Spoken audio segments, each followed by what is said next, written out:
Hey everyone, welcome back to your podcast, our podcast, the Popular Side Podcast. As always, he's Yinka Yusuf, Hello, my people. and I'm Aki Adeke. Yinka, Yes, boss. I'm coming to you very somber and sad this week. What happened? Oh, what hasn't happened? We had in the past week alone, we've had a disaster of an election in the country, in my adopted country. That's true. And it sounds like my club's title chase is over. That's true. Or that might be true. It might be true. Who really knows? It might be We'll true. get to it, but I have some Yeah. hope. On the election side of things, I think I have some hope too. It's only 4 years. We hope. Are you sure? It may also be forever. There may never be elections again, but we'll see. Yeah. We may start having Russian type elections. Yeah. But don't let's turn this into a political podcast, because when you and I start, I'm just sad. I'm just sad. It's been a week and I'm still sad. I had so much hope too. Nah, I'm never optimistic. I'm never optimistic. I know. Same here. I'm a pessimist for life, right? Yeah. But I warned you about this. I told you what's going on. But I did. The one time I chose to be optimistic. This is what I get. This is what I get. Okay. Anyway. Let's move on to the fun. Check. Okay. Yeah. Fit check. Yinka, you were in South Africa. Yes, you were in Joburg. Official duties. Which is why last week we recorded on a Monday, and tonight we're also recording on a Monday. This is the 11th of November.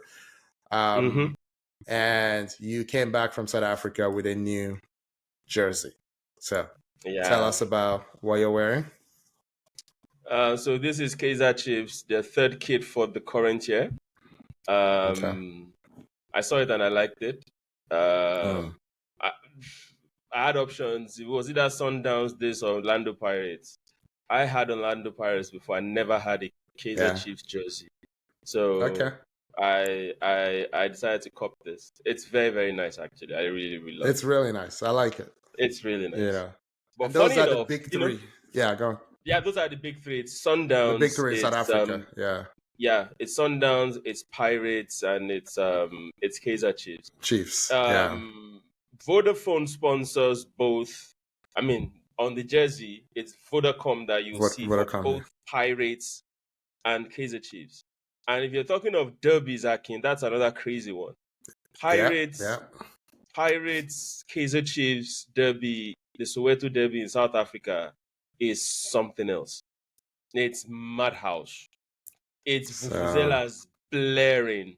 It's men, big bellied men shouting. What do you have against men with big bellies? Leave us alone. I can't hit myself. So I've joined your gang now.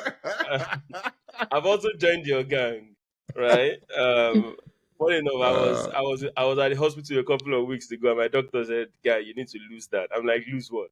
I'm not getting any younger. I can't. Come on, man. I don't have. My body does not, process food and the way it used to. That's how it is. You don't play ball anymore, and I don't play football anymore. Yeah, but I've started going to the gym. Frankly, in fact, I just got back from the gym like 1 hour ago. So I'm trying to lose the belly fat, but I'm your gang right now. Don't worry, I'm part of you guys. Yeah, it's okay. I just worked a full 10-hour day, so if I start falling asleep, forgive me. You're the reason we're recording on a Monday. So let's make it snappy then. But first, what am I wearing? Yeah, this is Howard University. Thank you. So that's where I went to law school. This was a special commemorative HBCU NBA what will I call it, sweater from the Mm-hmm. 2022 All-Star game. So Ah. I was in Cleveland in 2022 All-Star. Ah. Ah. Okay. This was the, if you remember, this was the George Floyd, all of that. Everybody wanting to be black season. Yeah. So HBCU Pride, for those who don't know what that means, that's historically black colleges and university. Howard is Mm-hmm. one of the more prominent ones. Um, Fantastic. and then, Yinka, before we get into this, one more thing. Mm-hmm. So um, 2 years ago today, one of our closest friends lost his dad. So today is the second year remembrance for Professor Adediran. So big part Yeah. of my life as an adult, Mm-hmm. because they lived in the US. Mm-hmm. So when I say today has been a somber day, that's another reason why today was a Yeah. somber day. A visionary, a brilliant man, and of Yeah. course, I'm Indeed, it thinking was. about my friends today, Yeah. Ayo Mm-hmm. and the siblings. And the So siblings. I'm pretty sure he doesn't watch the podcast, but maybe we'll cut this up and send this to him. I will send this to him. Let him say up a bit, and maybe that will get him to watch the podcast.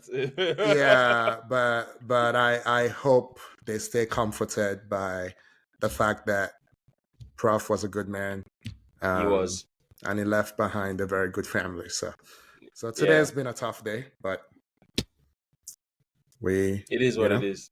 we We do move the on. best we can. We do the best Yeah. we can. Absolutely. Absolutely. All right. Absolutely. So So, Yinka, yes, sir. uh, there's no good way to get into it, so we'll just get into it. Let's just get into Um, it. so, uh, Man United have a new manager. Yeah. He got to Manchester today. You've seen all the pictures. Mm-hmm. Uh, in his extremely tight jeans, but that ain't none of my business. Uh, but what I really want to talk about is Ruud van Nistelrooy was pretty much let go, on the eve of Amorim arriving at the club. Mm. Inca, was that a mistake? He was in charge for 4 matches. They drew one and they Mm-hmm. won three, and they won Yeah. the last one against Leicester pretty convincingly. Yep. So, what do you say? Um.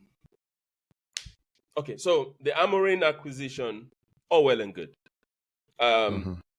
It's fine. Amorim is a good coach. He's young. He's passionate and all that.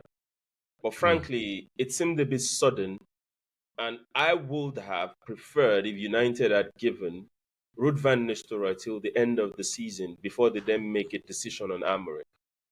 Mm-hmm. Yeah, because now this is 3 victories, 1 draw in 4 games, like you said.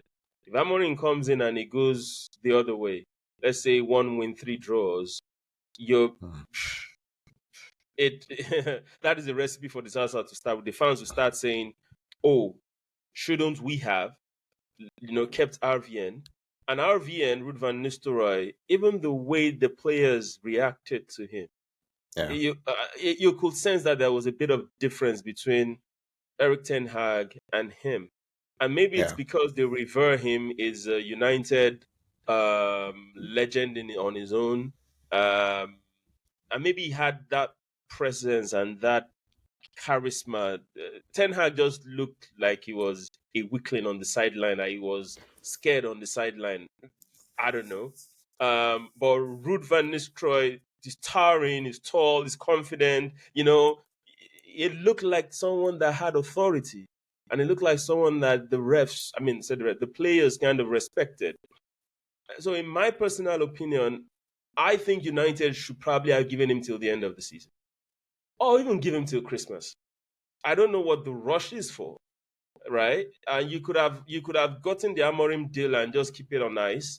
Amorim coming 1st of January, or Amorim coming, or even just say, you know what, let's rock with RV until the end of the season.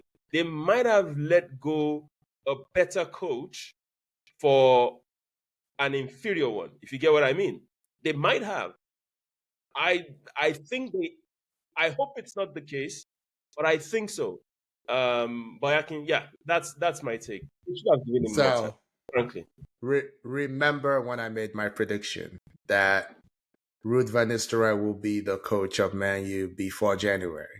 Everything you Yes, you said did. was why. The presence when they stood side by side on the sideline. I don't want to size shame people.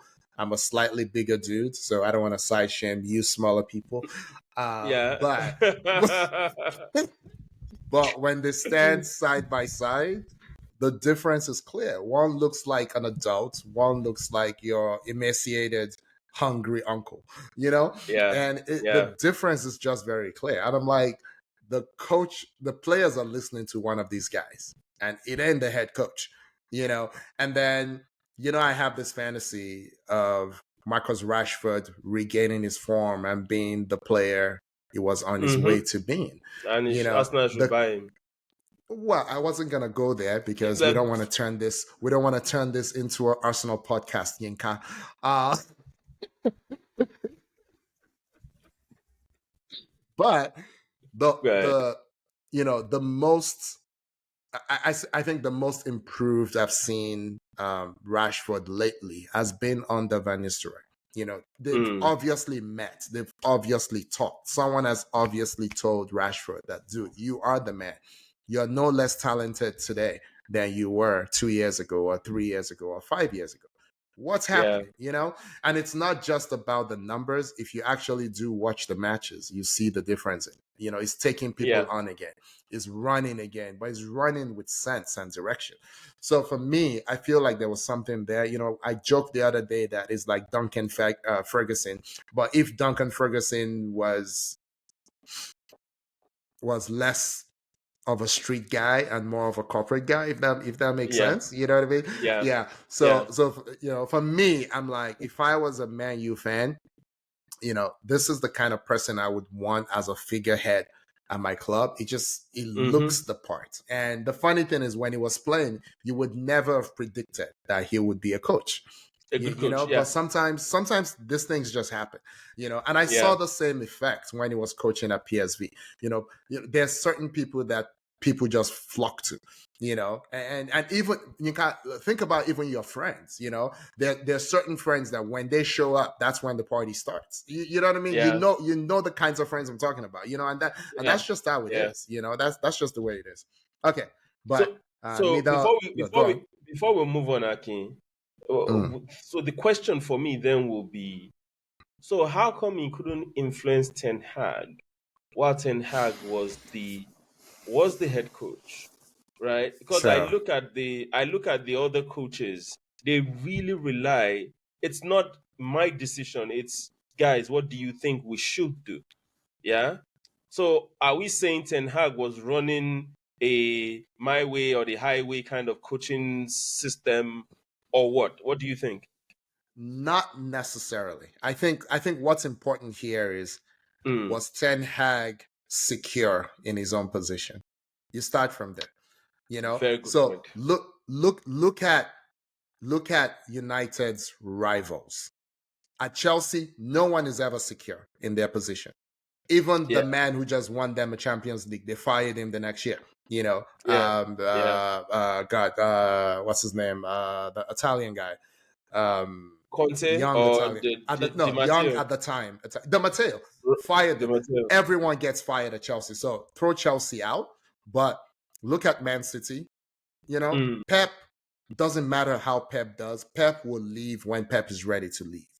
yeah. Arsenal, they brought in a very young coach who had never done anything before, but they gave him Mm, everything he needed. His voice is all that matters in that setup.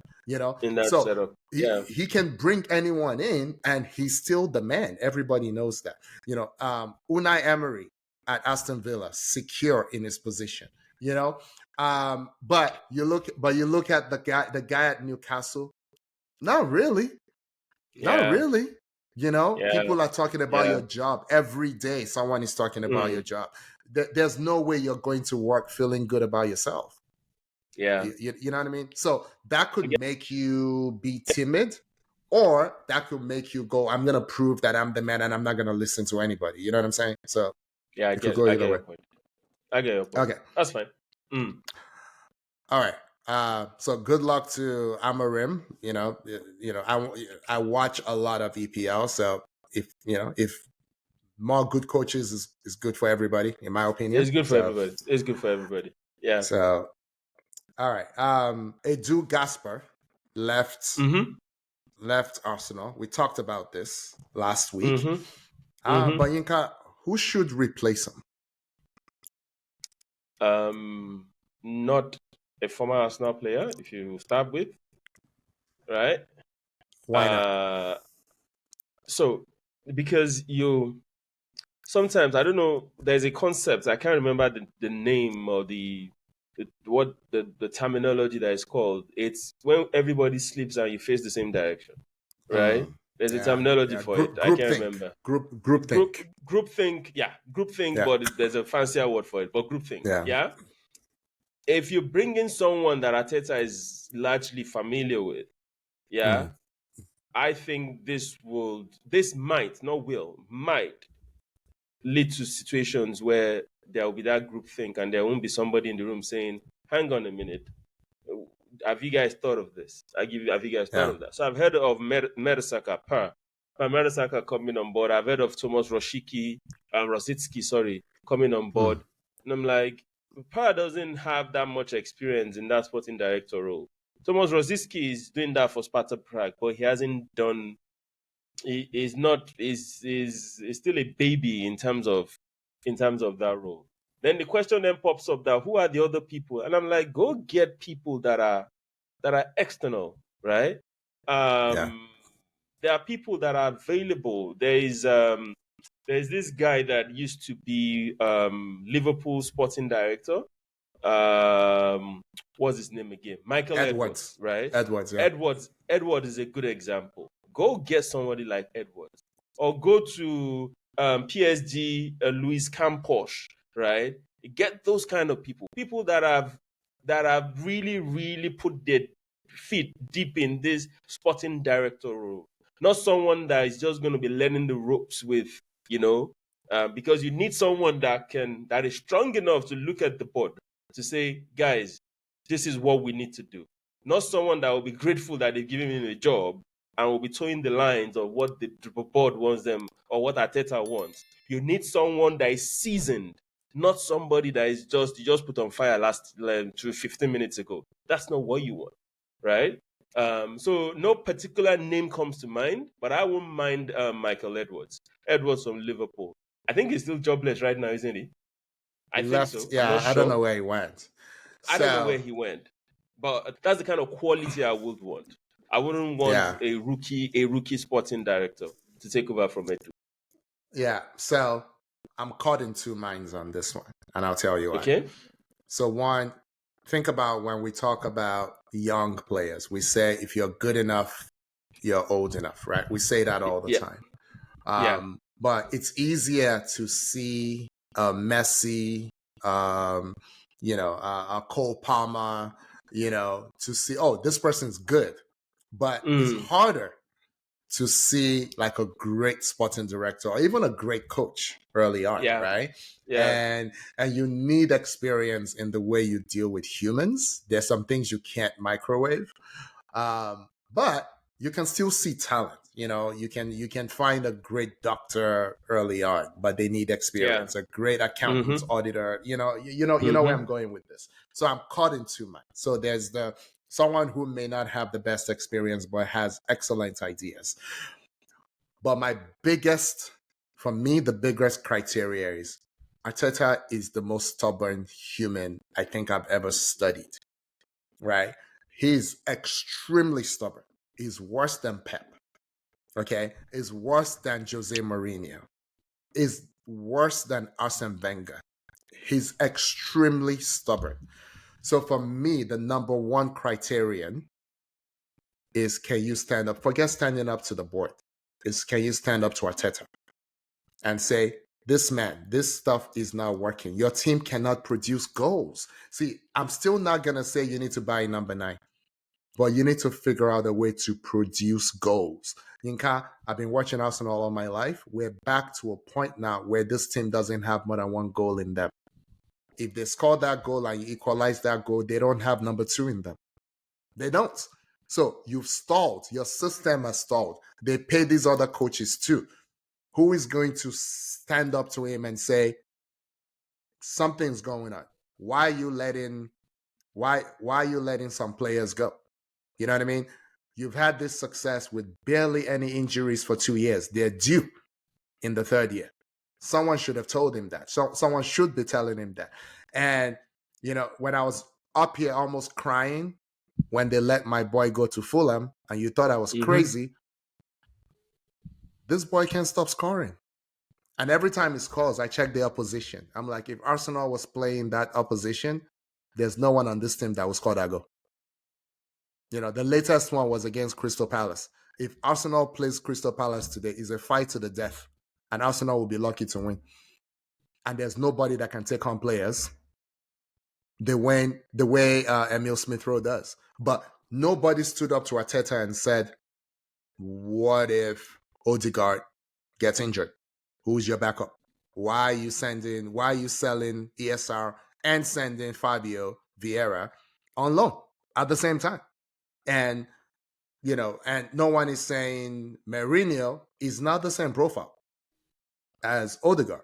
What are you doing? No one's saying, and then this is the 3rd year now that he didn't really have a backup to Saka. He stumbled on one in his number 9, in his old number 9. He stumbled on his number 9 as the backup, but he went 2 years without a backup.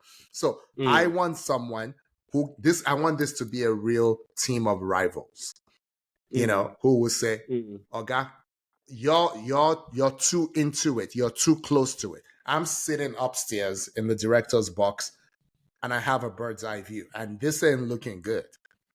Yeah. I agree with you. So let's see what happens. I think they will take their time. Frankly, I think the younger Kroenke, Josh, right? I think it's Josh. Yeah. The younger Kroenke will fill in the shoes for now. I don't think the hire is gonna come. I don't think that hire is gonna come maybe before December or January, right? I think this is the kind of situation that they will be like, we want this guy. If he's available, we'll get him. If he's not, we wait till he's available. I can fill in. I've been close to it, do enough. I can fill in until we get someone. That's what I think is going to happen, which I don't like. And I'll be happy if they move faster and they get someone. Frankly, I will. But you're right. You need someone that can challenge. So, which is similar to what I said in terms of one thing. You need someone that will go the other way and say, you know what? We don't need to buy that profile of a player. Bring that young player in the squad, in the younger team, in the B team. Bring that player. Introduce the player a lot more. I'm sure at the time I come again and say I want to buy another left back. You need someone to tell him you have too many left backs. You have 130. Right? You have 130 left backs. So no more left back. What we need to get is a striker. Do you understand? Those are the kind of things. Or even this season, the Merino acquisition, I could have said, you know what? Let's roll with Lewis Kelly. Let's develop him. Let's play him in his natural position and not left back. Don't let's get a Merino. Merino is 20, 27, 28. It's closer to let's develop this younger player. Instead of the money in Merino, put that money, extra money, go give it to West Ham, get Kudus from West Ham. We need backup for Merino. Or a right back, so you don't have to play Partey at right back, Yinka. No, so and I see that one. I would say this is too many injuries. You have that squad has too many right backs already, in my opinion. Right? No, you had a situation where Tomiyasu, Ben White, what's his name? Urian Timber. I know. Three right backs in a squad. It's enough. But unfortunately, the 3 of them got injured at the same time. Same thing with left back. Two of them are also left backs. That's the problem. But that is, and which is good. Is good squad management. But they might be better at left back. That's my point. Than they are right. No, so ideally, right? Urian Timber was never a left back. I know. Where it was. It was Ajax, yeah. It was Ajax, yeah. Yeah, it was Ajax, he was either a centre back or a right back. The first time I saw him play left back was with Arteta.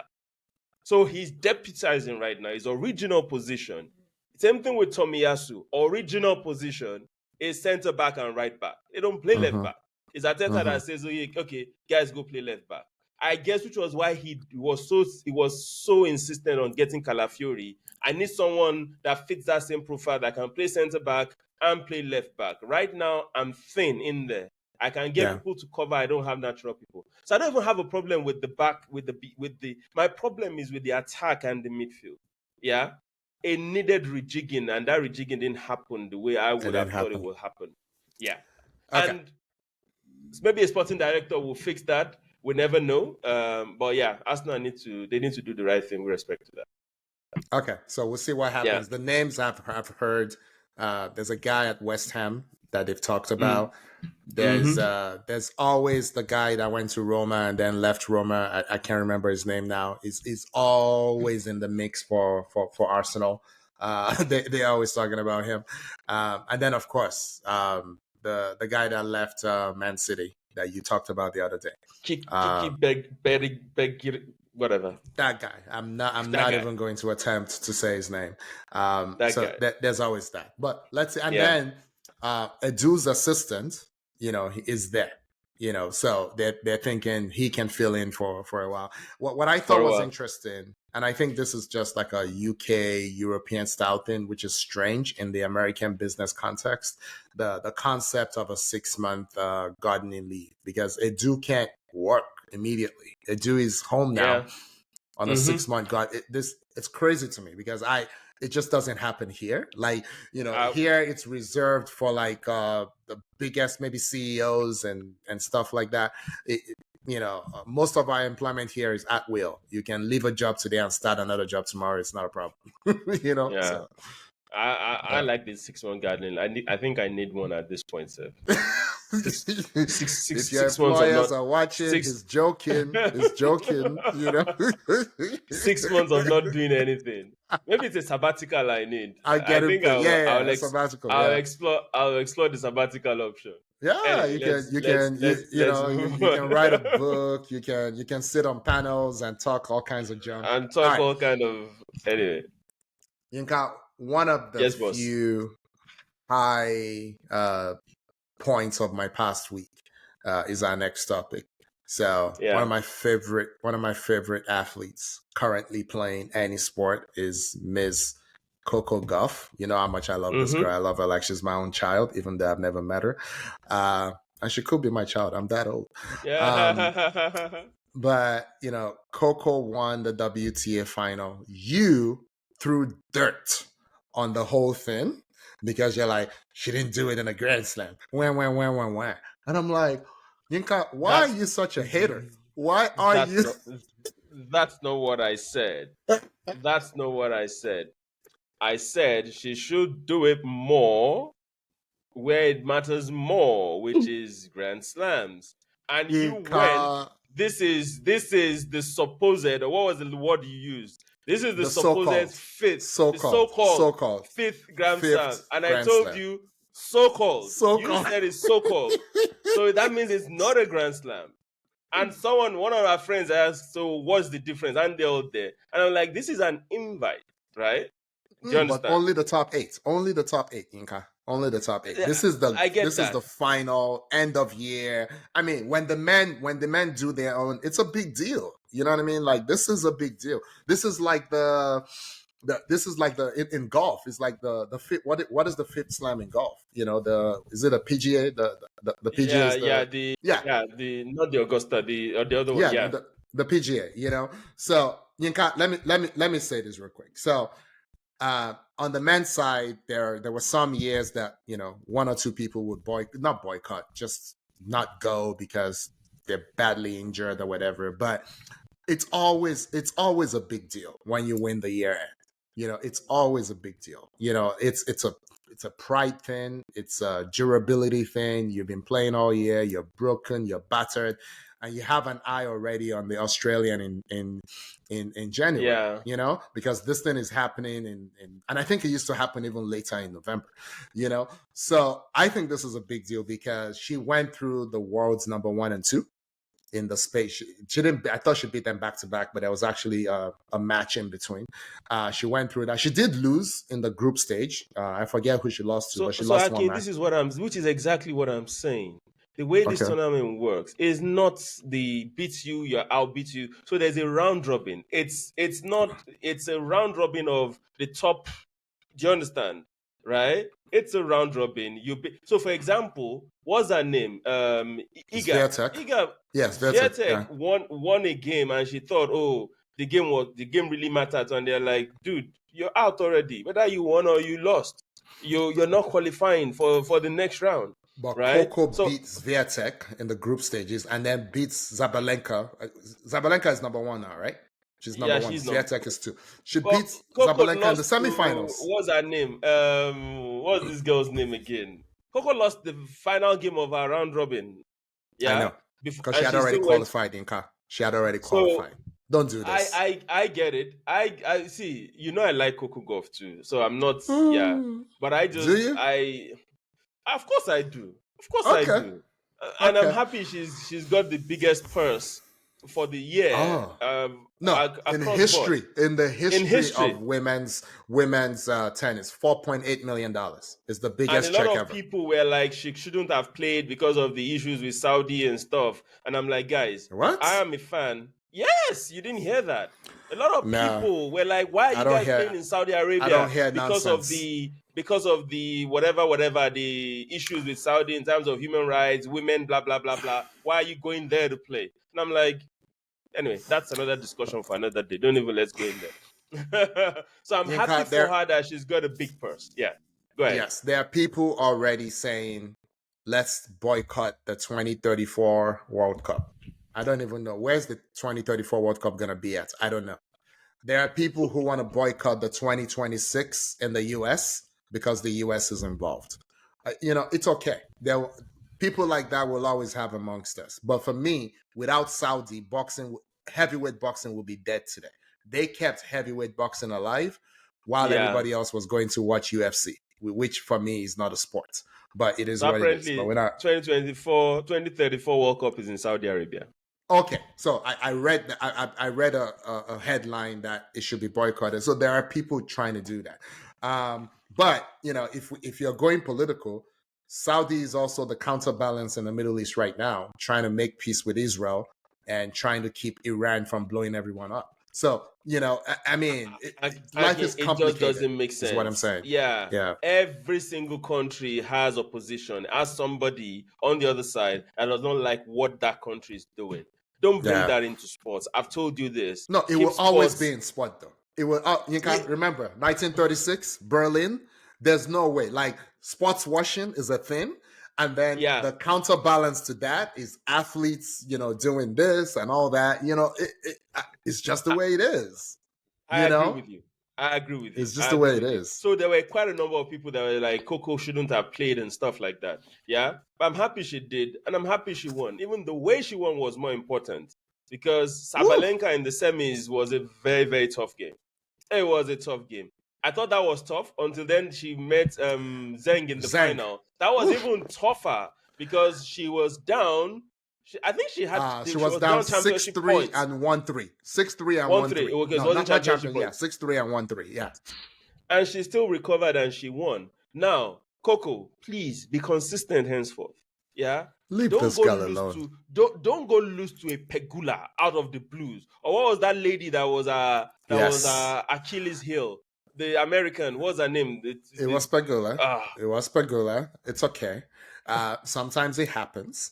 And, she's 20. I think people think because Serena did all these things and Coco is black, she must be like Serena.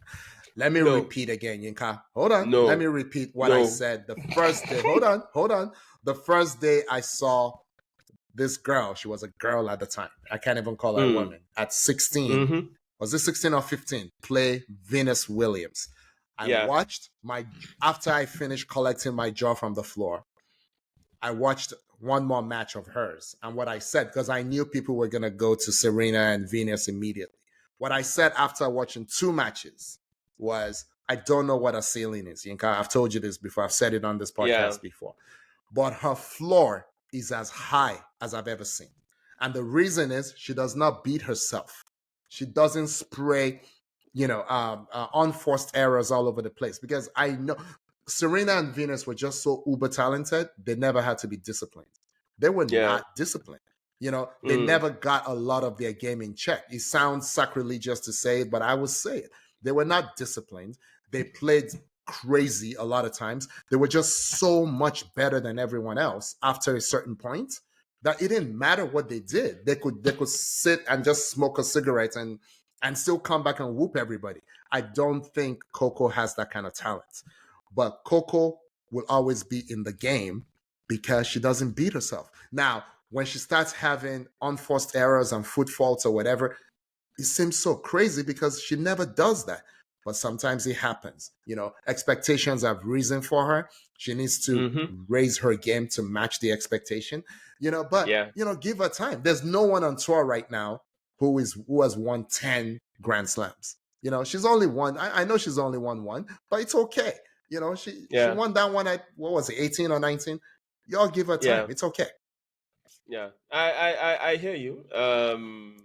I think it's my criticism is coming from a place of love and affection, not from a If place you say of, so. oh, I hate her or nah. If you say so. I just think she has enough, right, to start dominating some of these players, right?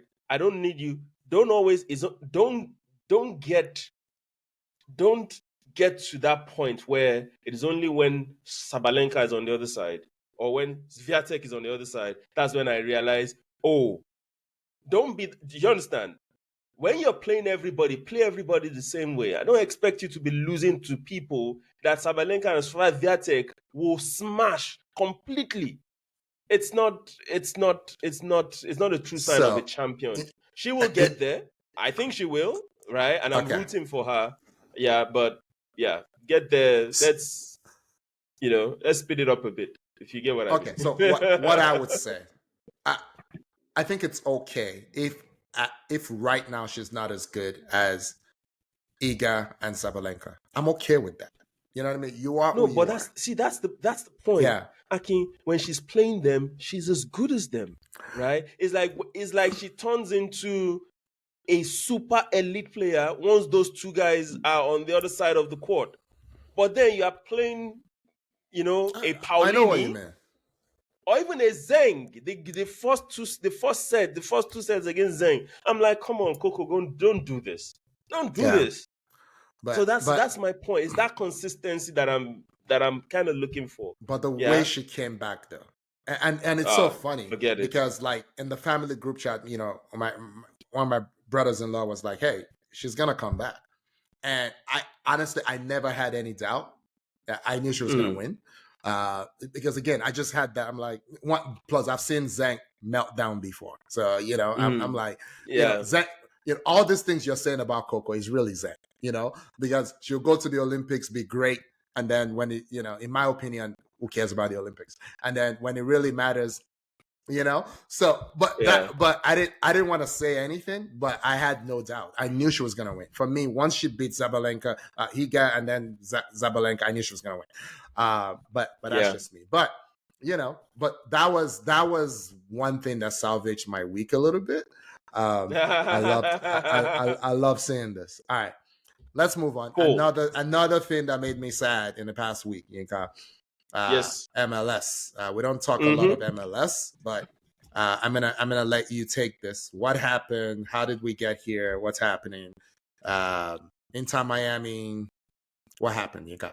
Inter Miami #1 seed. Atlanta, what's the name again? Atlanta what? Atlanta. Who cares? I was going to say Dream. The Dream.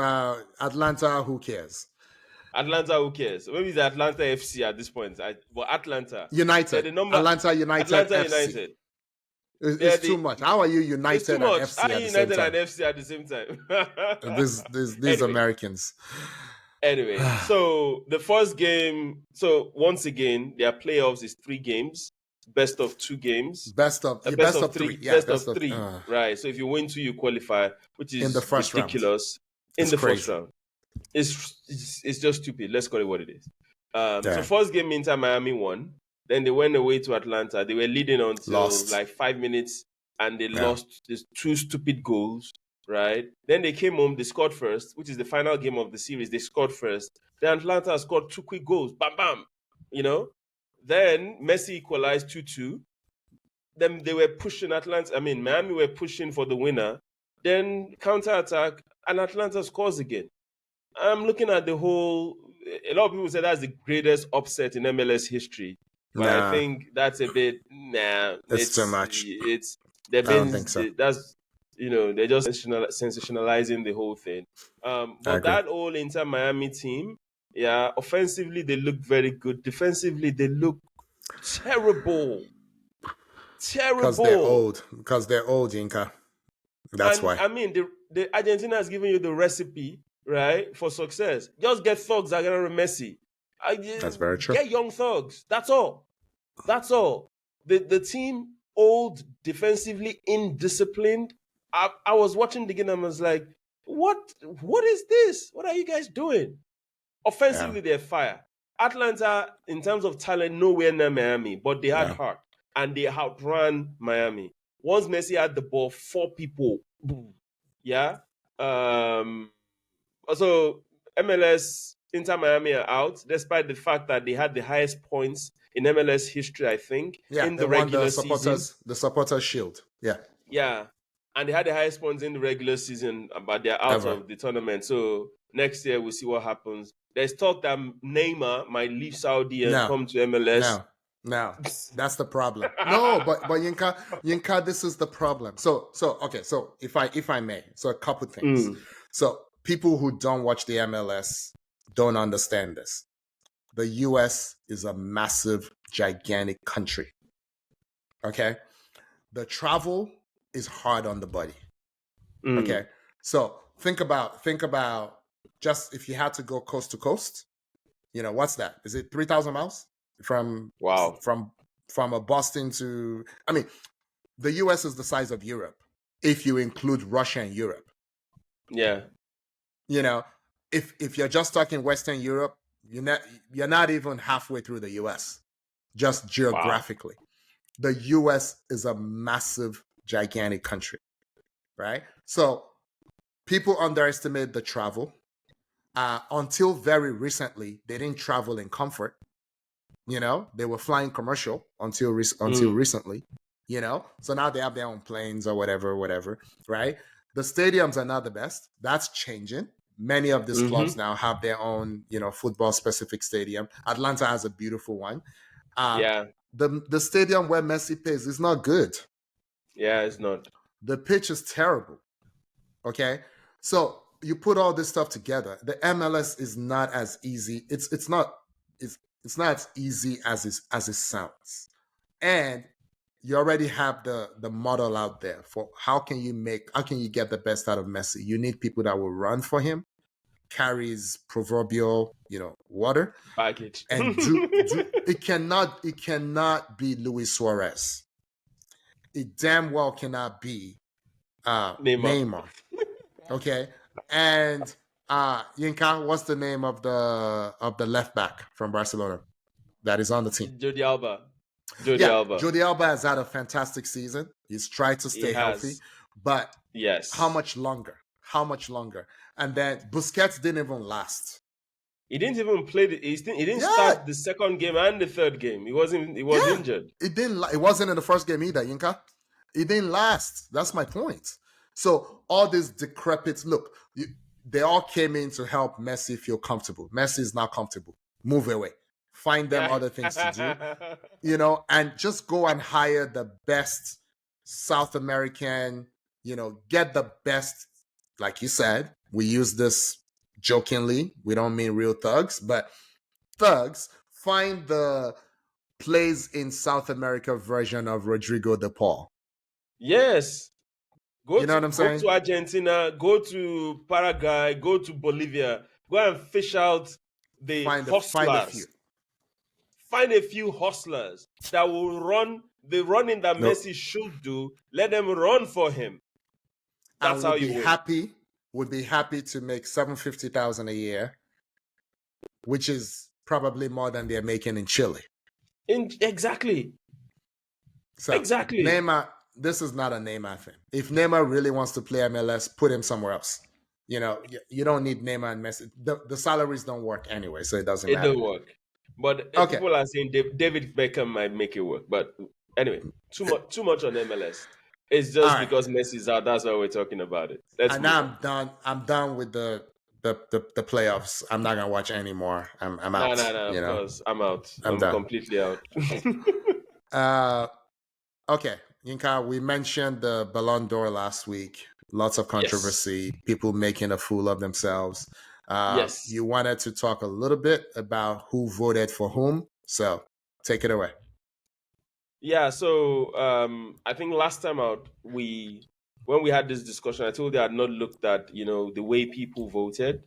And you sent me something. So Yeah. just gonna that kind of summarizes the whole thing. So that people just get that, that sense that this is not as egregious as we believe, or Mm, somebody mm. was cheated or whatever. That's not the case.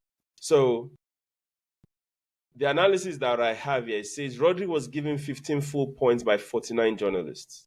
So that means 49 journalists voted Rodri as number one, including Germany, Portugal, Italy, Netherlands, and England. Mm. 49 journalists. That means 49 countries picked Rodri as number one. Yeah. Vinicius, 35 journalists, 35 countries voted him as number one. Mm. France, Brazil, Spain, surprisingly, Wow. which I mean that was kind of surprising to me. But Spain Wow. picked Vinicius, so Wow. that in itself shows you if Spain, the birth country of Rodri, picked Vinicius, right, tells you there's no hanky panky anywhere. Yeah, there's no Wow. hanky panky anywhere. And Jude Bellingham, I think he got a couple of number one votes from Scotland, Slovenia, Georgia, Namibia, and El Salvador. Namibia Wow. and Salvador again are among the only three countries said Vinicius is not within top 10. Three countries, that's Namibia, Salvador, and Finland are the three countries that said, you know what, Vinicius, he ain't getting any points. You're out of the top 10. Yeah? So Wow. the reason why Vinicius didn't win is simple. You're sharing points with three players from Real Madrid. That's for me, Mm. that's the number one reason. You're sharing points with three players from Real Madrid. And frankly, I could have said Bellingham deserves to win as much as Vinicius deserves to win. Frankly. Yeah, I know Vinicius edges it, but Bellingham had a fantastic season last year. He Yeah. did. He was the one that was pulling Madrid all through the For half beginning the of the season. season, for half Yeah. the season, right? And whatever we believe his tournament was like for England, England still got to the final of the Mm. Euros. What did Brazil do? Mm. What did Vini do for Brazil at Copa? Nothing. Absolutely Mm. nothing. Bellingham scored a fantastic bicycle kick. At least he Yeah. did something. It Yeah. wasn't his best tournament. Vinny had a worse tournament than him. So all this Vinny Got a nonsense, red card. it's got a record, yeah, got a record. So I think this for me this ties up this Ballon d'Or discussion. I believe the whole concept of Ballon d'Or is trash to start with. But all this Vinny should have won, is he cheating? Like, stop, man. People should stop it. So I don't think the concept is trash.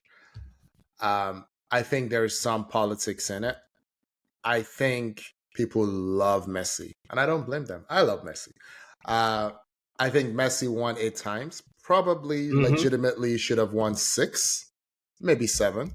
Um, I think I agree with all the 5 that Ronaldo won, and I'm not a Ronaldo fan. I don't think there was any that he didn't deserve. I think it makes sense that Ronaldo and Messi would split the spoils. I think it makes sense that Ronaldo will go 3 in a row at one point. Messi will go 3 in a row at one point. Um, I think, much like a lot of things during COVID, it was a massive mistake to not hold a vote when everybody was virtual anyway. There should have Yeah. been a vote. in 2020, and it should have been Lewandowski, and it shouldn't have been close, right? And failing that, they should have had 2 votes in 21, or Yeah. rigged it so that he won in Lewandowski won. 2021.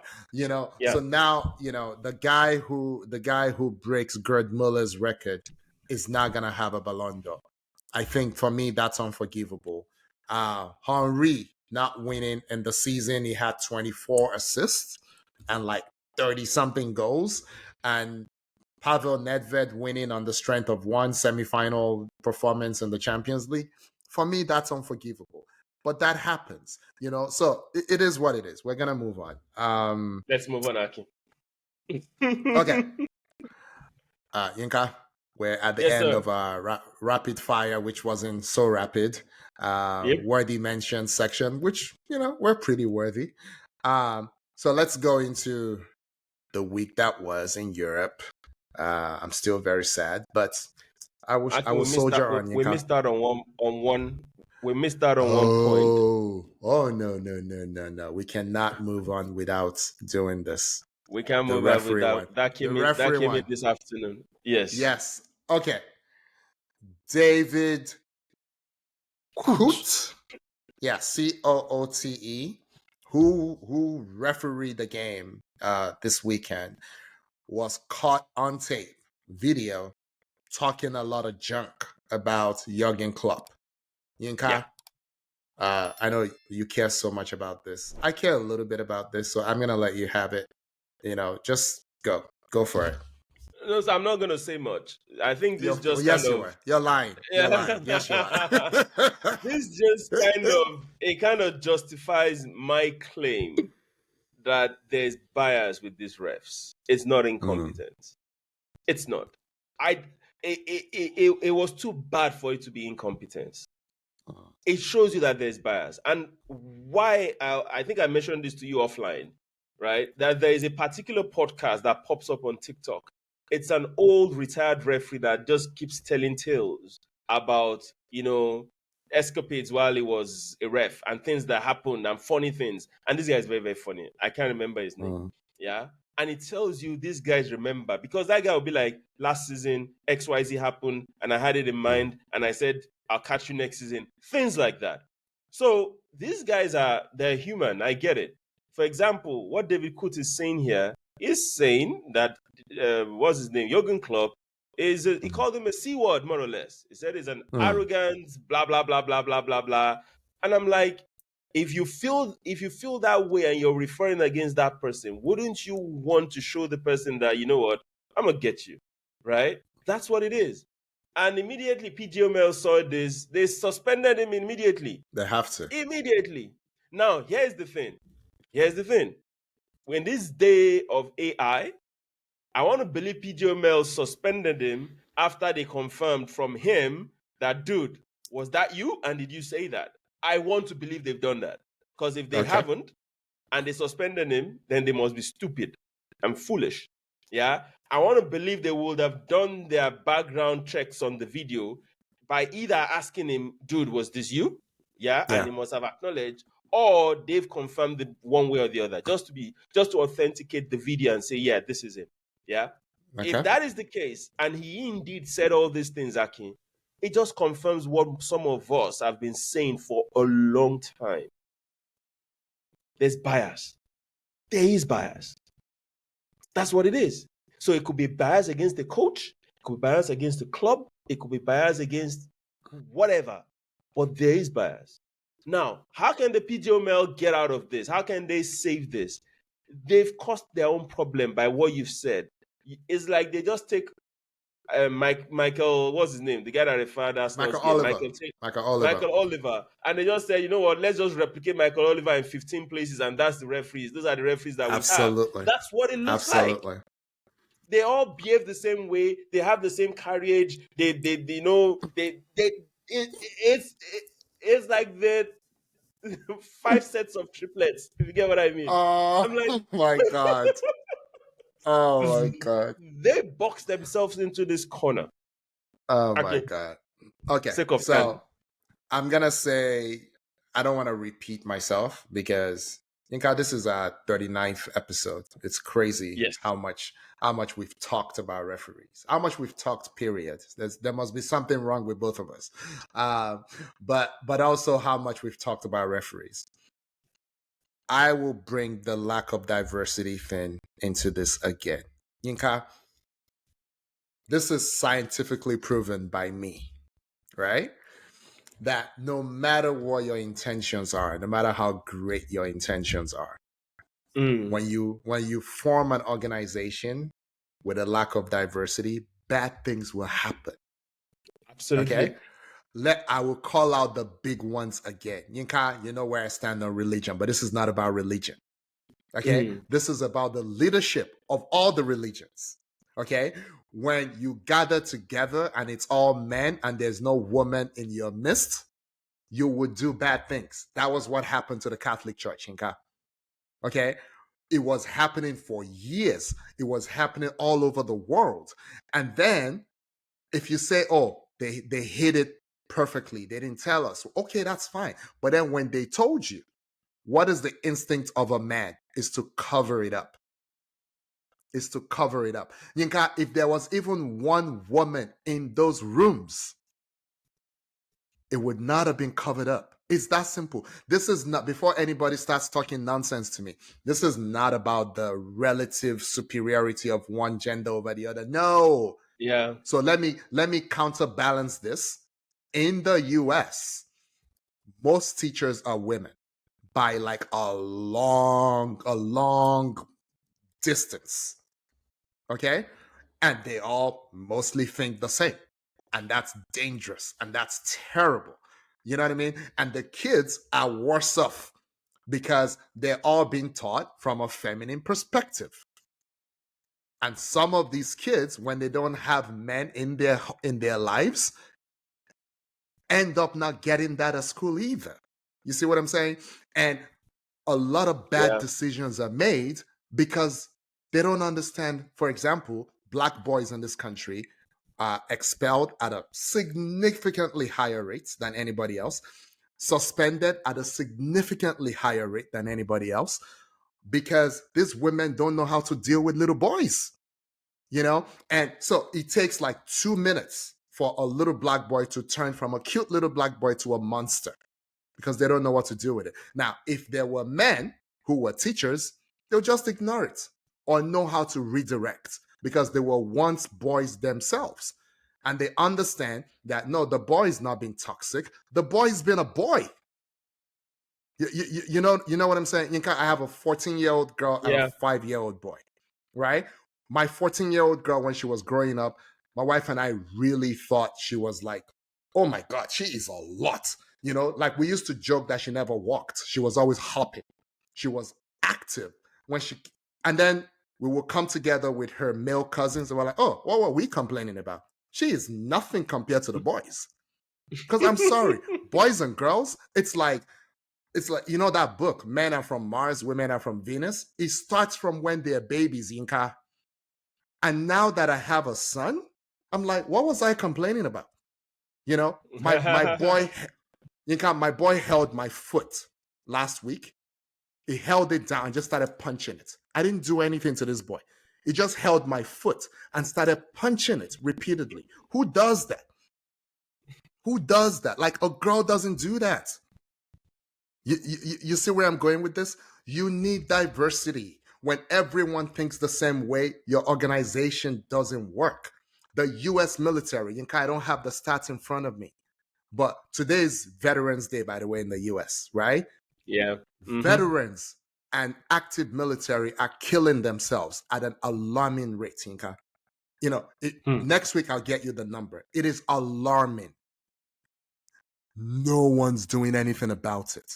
Most of the leadership is men. It wasn't until 2 days ago that they started letting women serve in active roles.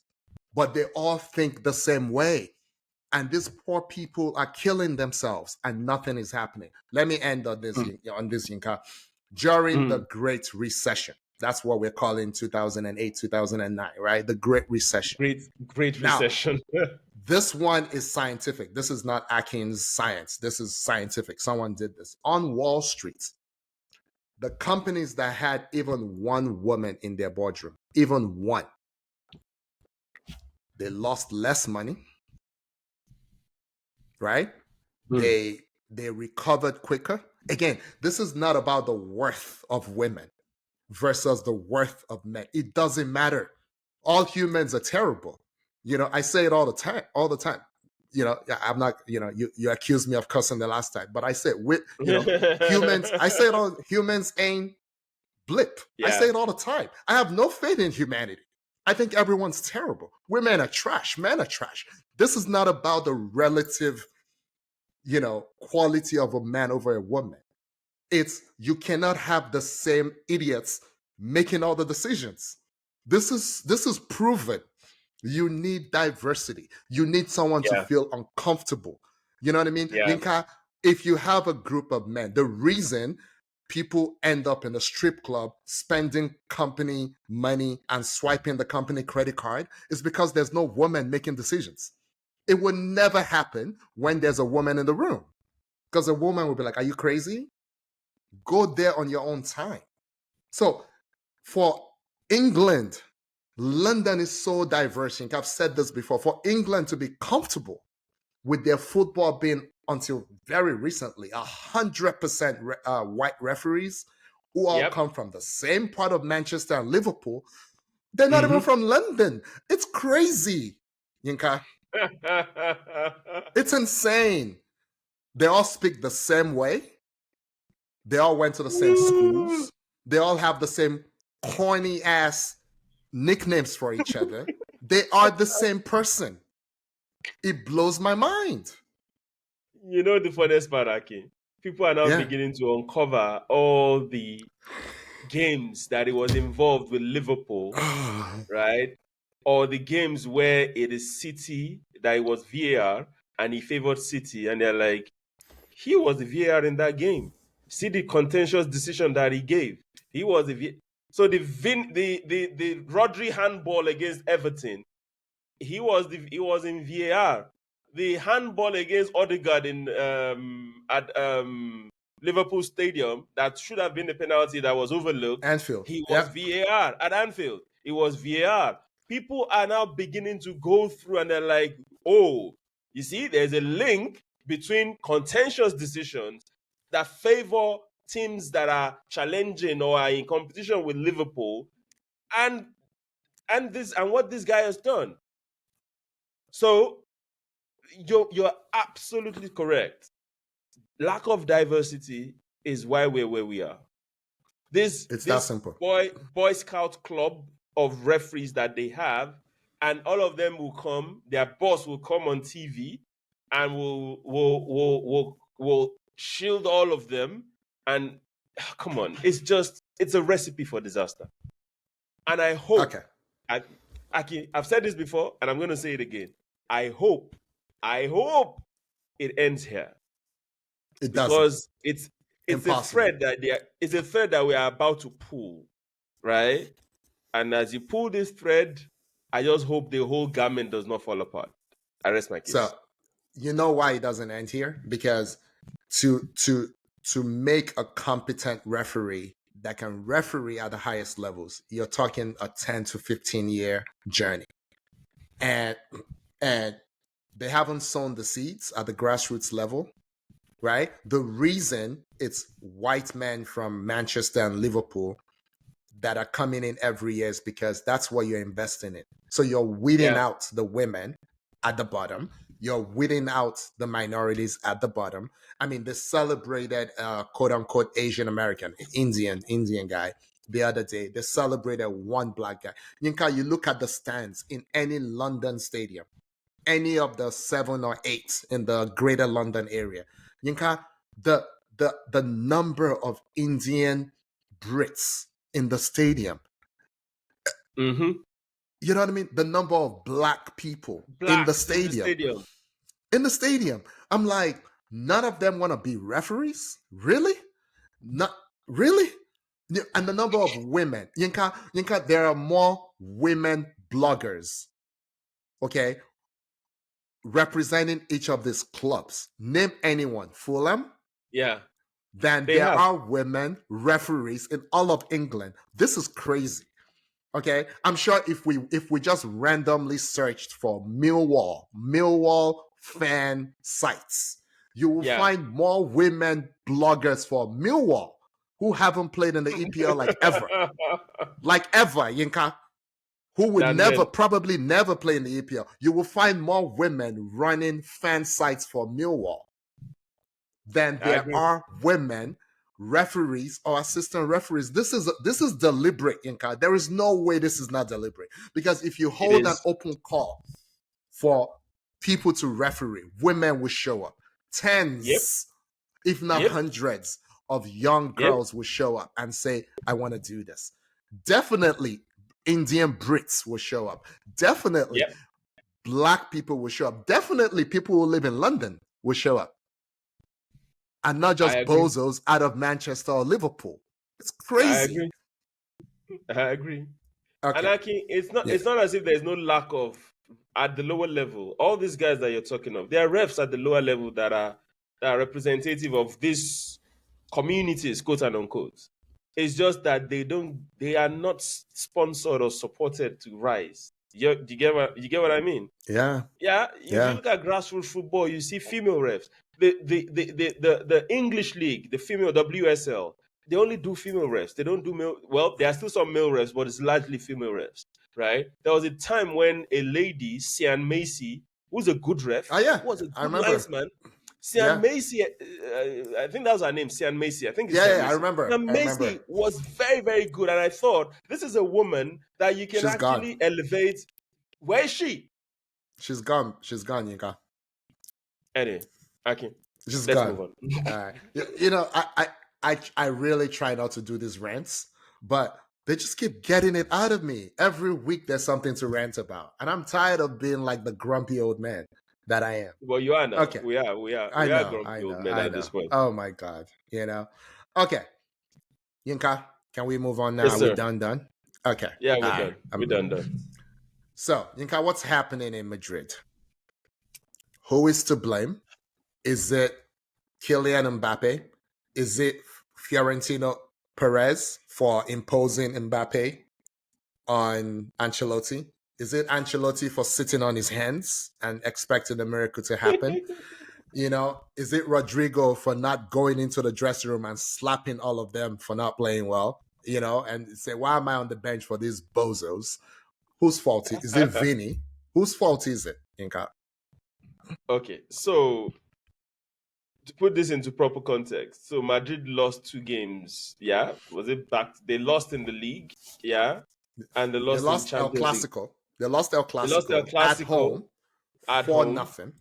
Yeah. Then they lost at home to Madrid 3-1 in the Champions League. So to right Atletico. now, sorry. No, who did they lose to? Milan. Sorry, Milan was not playing well. Milan was not playing well before that.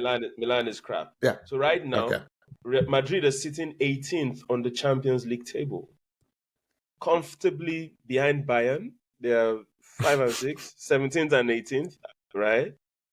The Milan that beat them, Milan is on the same points with them. So Madrid has 6 points. Milan has 6 points. Just put it in proper context. The guy topping the table has 12 points. That's Liverpool. Yeah. 4 wins out of 4. Yeah?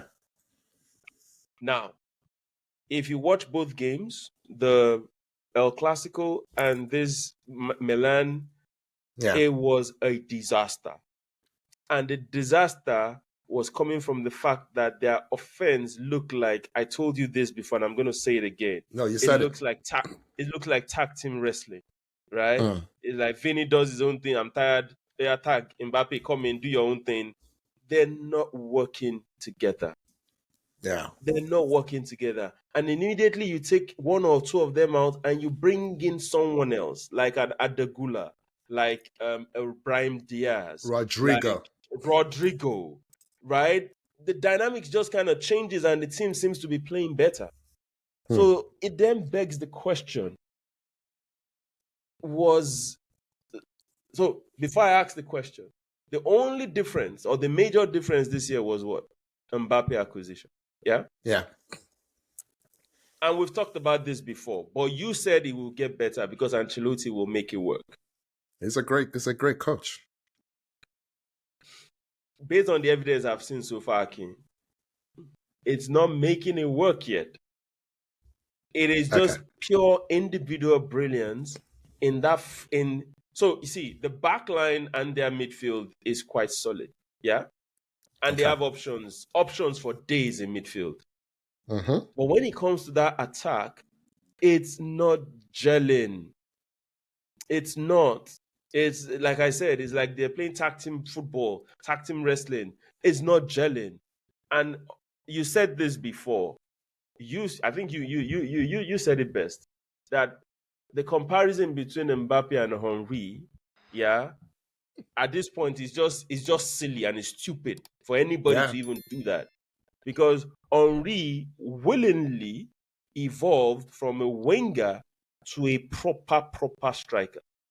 And Henry was intelligent enough to know when to drift to the left, right, or stay central. Mbappe does not have that intelligence. I'm sorry. It might sound harsh. Yeah. No, I'm not saying he's not an intelligent footballer, but right now, maybe it's the willingness, maybe it's the intelligence. He doesn't want to play up front. He doesn't want that responsibility, because there's a bit of responsibility that comes with playing as a center forward. Yeah. Because you need to engage those two center backs. You have to, for the benefit of the team. Yeah, you need to do some hold-up play for the benefit of the team. But if you're the kind of player that you love romancing the football, doing leg overs, you might not be able to do too much leg over, especially when you have a carbon copy of yourself already on the wing. It's in Vini. It messes everything up. Right now, I think it's Mbappe's fault, right? And I think he has the key to unlock this thing. It is whether he will check his ego at the door and try and unlearn what he has learned and relearn to make this thing a success. Now, the problem is this. If you look at the table right now, Akin, in the EPL, in the UCL, La Liga. they are far down. But in La Liga, Akin, Barcelona lost over the weekend. Yeah. So as it stands now, they've played one more game. Barca have played one more game than Madrid, and they're 6 points ahead. So if Madrid win the game in hand, it's down to 3 points. 3 points. Go ahead. Okay, so let's start with Barcelona. You thought I was crazy last week when I said everyone needs to calm down. Barcelona is not running away with this. It's still going to be a 2-horse race. And if they both mess around, it may even be a 3-horse race. We just don't know who the third horse will be. Yeah. Right? So for me, I like the Barcelona coach a lot. I like that he's a grown man, he's an adult. I love everything about him. Right? Mm-hmm. But he's not the second coming. He's human. That's actually what I like the most about him. Like Ancelotti is just like, is a human. He humanizes his players. He doesn't yell at people. I love both coaches. I don't think you're gonna see them go like this because of those two coaches. It will be fine. Barcelona are not as good as go to the Bernabeu and smash Real Madrid 4-0. They're just not that good. I'm sorry. They're just not that good. And that match, Yinka, was goalless at the half. That tells me it was a meltdown. It wasn't Barcelona is 4-0 at your house superior. They're not. I said that last week. I stand by it. Now they've lost at their own house, right? They lost at their own house, right? No, it was a they lost away. Okay, it's Sociedad. Okay, and we know Sociedad is good. Yeah, they are. Okay. And Lamine Yamal did not play. He's injured and he's out for a while. That's what we gather. But maybe it's politics. Maybe he's just playing mind games. There's international. So he doesn't have to go on international break. Yeah. We'll talk about that. Exactly. Yeah, smart. Exactly. That's smart. Yeah, that's smart. But Lamine Yamal didn't play, and he showed. They looked like a shadow of themselves against Sociedad. Yeah.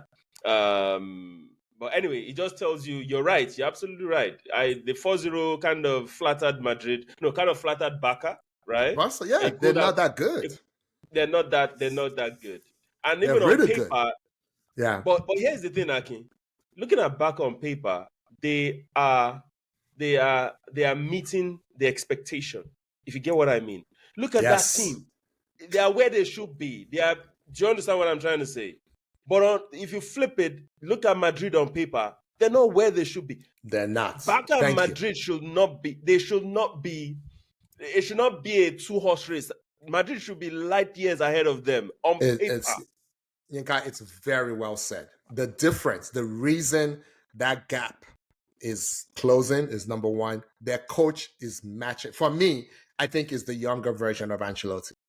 You know what I mean? You know, they're just real humane, all of that stuff, you know, understands young people, understands how young talent works. You know, I think they will be great leaders in any organization, not just in sports. You know, I think they're like modern coaches. So that's number one. Lewandowski has discovered the fountain of youth. You know, Lamine Yamal is world class. Let's just call it what it is. It doesn't matter that he's 17. Is world class. You know, my guy Rafinha has decided, you know, is become world class, at least in performance at 27. All of those things are happening. You know, they haven't missed their goalkeeper. You know, their defense is doing what he, you know, my guy Kubaresi, you know, is doing what he's supposed to do. So a lot of things are happening. But let's move Barca to the side, Nika. Let's talk about Real Madrid. Mbappe has played 101 matches since the 2022 World Cup. Yeah. He has scored 85 goals and he's provided 28 assists. Okay? So the one thing you cannot accuse Mbappe of not being is productive. He will run very fast and it will get his numbers, right? But I'm going to say something that you might not agree with because you know how much I don't like the player I'm about to compare both Vini and Mbappe to. Yinka, who is the high-profile Real Madrid ex-player that I cannot stand? High-profile? Don't tell me from the British Isles. From the British Isles. Owen? No, they paid a lot of money for him. He used to play Gareth Bale. When I think you if I had said this to your face, you would have punched me in the face when I said I've never seen him do a 1-2, play a 1-2 with anybody before in my life. He's a solo artist, Yinka. That's what it is. You know, so the greatest Gareth Bale years were years where he was a solo artist with a bunch of people carrying water for him. Yeah. Right? And even when he played with Ronaldo, it was Ronaldo does his own thing on one flank and Gareth Bale does his own on the other flank. And then we celebrate him when he scores a scissors kick. We celebrate him when Ronaldo takes a corner and he heads it in. You know, Gareth Bale wasn't, I'm a team player. I have this great understanding with this great midfield. That was never him. So I'm sorry. I love Vinicius Jr., but it's Gareth Bale. And Mbappe is proving himself to be Gareth Bale. It's very disappointing to me. It's very disappointing to me. I think Rodrigo right now is by far the better player among, compared to each of them. You know, for me, it's just of course, they're both incredibly talented, way more talented than Gareth Bale. I don't rate Gareth Bale at all. But that's who they are right now because they can only work on the left. It's like you watch the NFL, right? You know, it's like when you're a wide receiver playing against a shutdown corner. The corner just takes one half of the field away from you. Yeah, completely. These people they're just taking themselves away from the rest of the field. And then when you move them a little bit from their comfort zone, they start going offside. I'm like, what is this? They become average. This is crazy, Yinka. So they need a brain transplant, you know, so they can move. No, but I don't want to say any of this because these are two players I really like. But they're playing more like Theo Walcott right now. They're playing more like Gareth Bale right now. No, but they are, Yinka. Yinka, there was a time when Theo Walcott thought he was a number 9. And he could run faster than anybody. So when he took off against you, you couldn't catch him. And his finishing was really good for like 3 months. He had that period in his career. So, and Gareth Bale, you people think is world class or thought he was world class. These people are giving Gareth Bale, Inka. There's no difference. They don't care about what's happening around the team. They have okay, please tell me what midfielder or midfield unit Vinicius has an understanding with, and he's been there for years. It's zero. He had a good understanding with Toni Kroos, actually. No, Toni Kroos was world class. That's why. It wasn't Vinicius. It was Toni Kroos. Look, you know how bad it is? People are debating whether they should go and beg Toni Kroos to come out of retirement. Come on now. What are we doing? And you want to win the Ballon d'Or, but you can't rescue. What are we doing? He scored a hat-trick over the weekend, so I don't care. I don't care. You can't knit your team together. Your national team is falling apart under you. Think about it. Since Mbappe has become the undisputed leader of France, chaos. It's for both of them. Both of them. Vini too in Madrid. I mean, in Brazil. It's both for both of them. Right? So, see, there's no I in team, right? You can succeed within a team setup. I go back to Thierry Henry. People will say, oh, it's because Thierry Henry had a season where he scored 20 goals and 20 assists. No, 20 plus season. Goals. It was like 30 something. 30 something. Yeah, that's what I meant. 20 plus. Yeah, 20 plus. 2020 season. 2020 season. He was completely unplayable. If you look at defenders that people revere, what's his name? John Terry, Rio Ferdinand. Who is the hardest player you've played against? Henry. It's Thierry. Undoubtedly, it's Thierry Henry. Maybe when people watch Henry, they will understand when I look at Mbappe and Vini and I tell them, you guys don't. You don't. There's more to football than the way you people are playing. No. There's more to football. I've seen somebody. There's social media. Yeah, there's social media strikers, social media forwards. No, but I'm really upset because for me, I was telling a friend of mine today that I don't think there's anything in this world that bothers me more than people not living to their fullest potential. These guys have talent coming out of their ears. Yeah, but they're not doing much with it. Anyway, so to summarize, Mbappe has the key. Something needs to happen. Yeah, I think he's more talented than Vini, or he has more tools at his disposal. Yeah, to be able to make this work. Vini can't play up front. Vini doesn't have the tools. He's so indisciplined. He can't. The only place Vini can play is where you've put him. And he needs to have a omniscient left back behind him to cater for his lack of not even coming back to defend. Yeah? So Mbappe holds the key.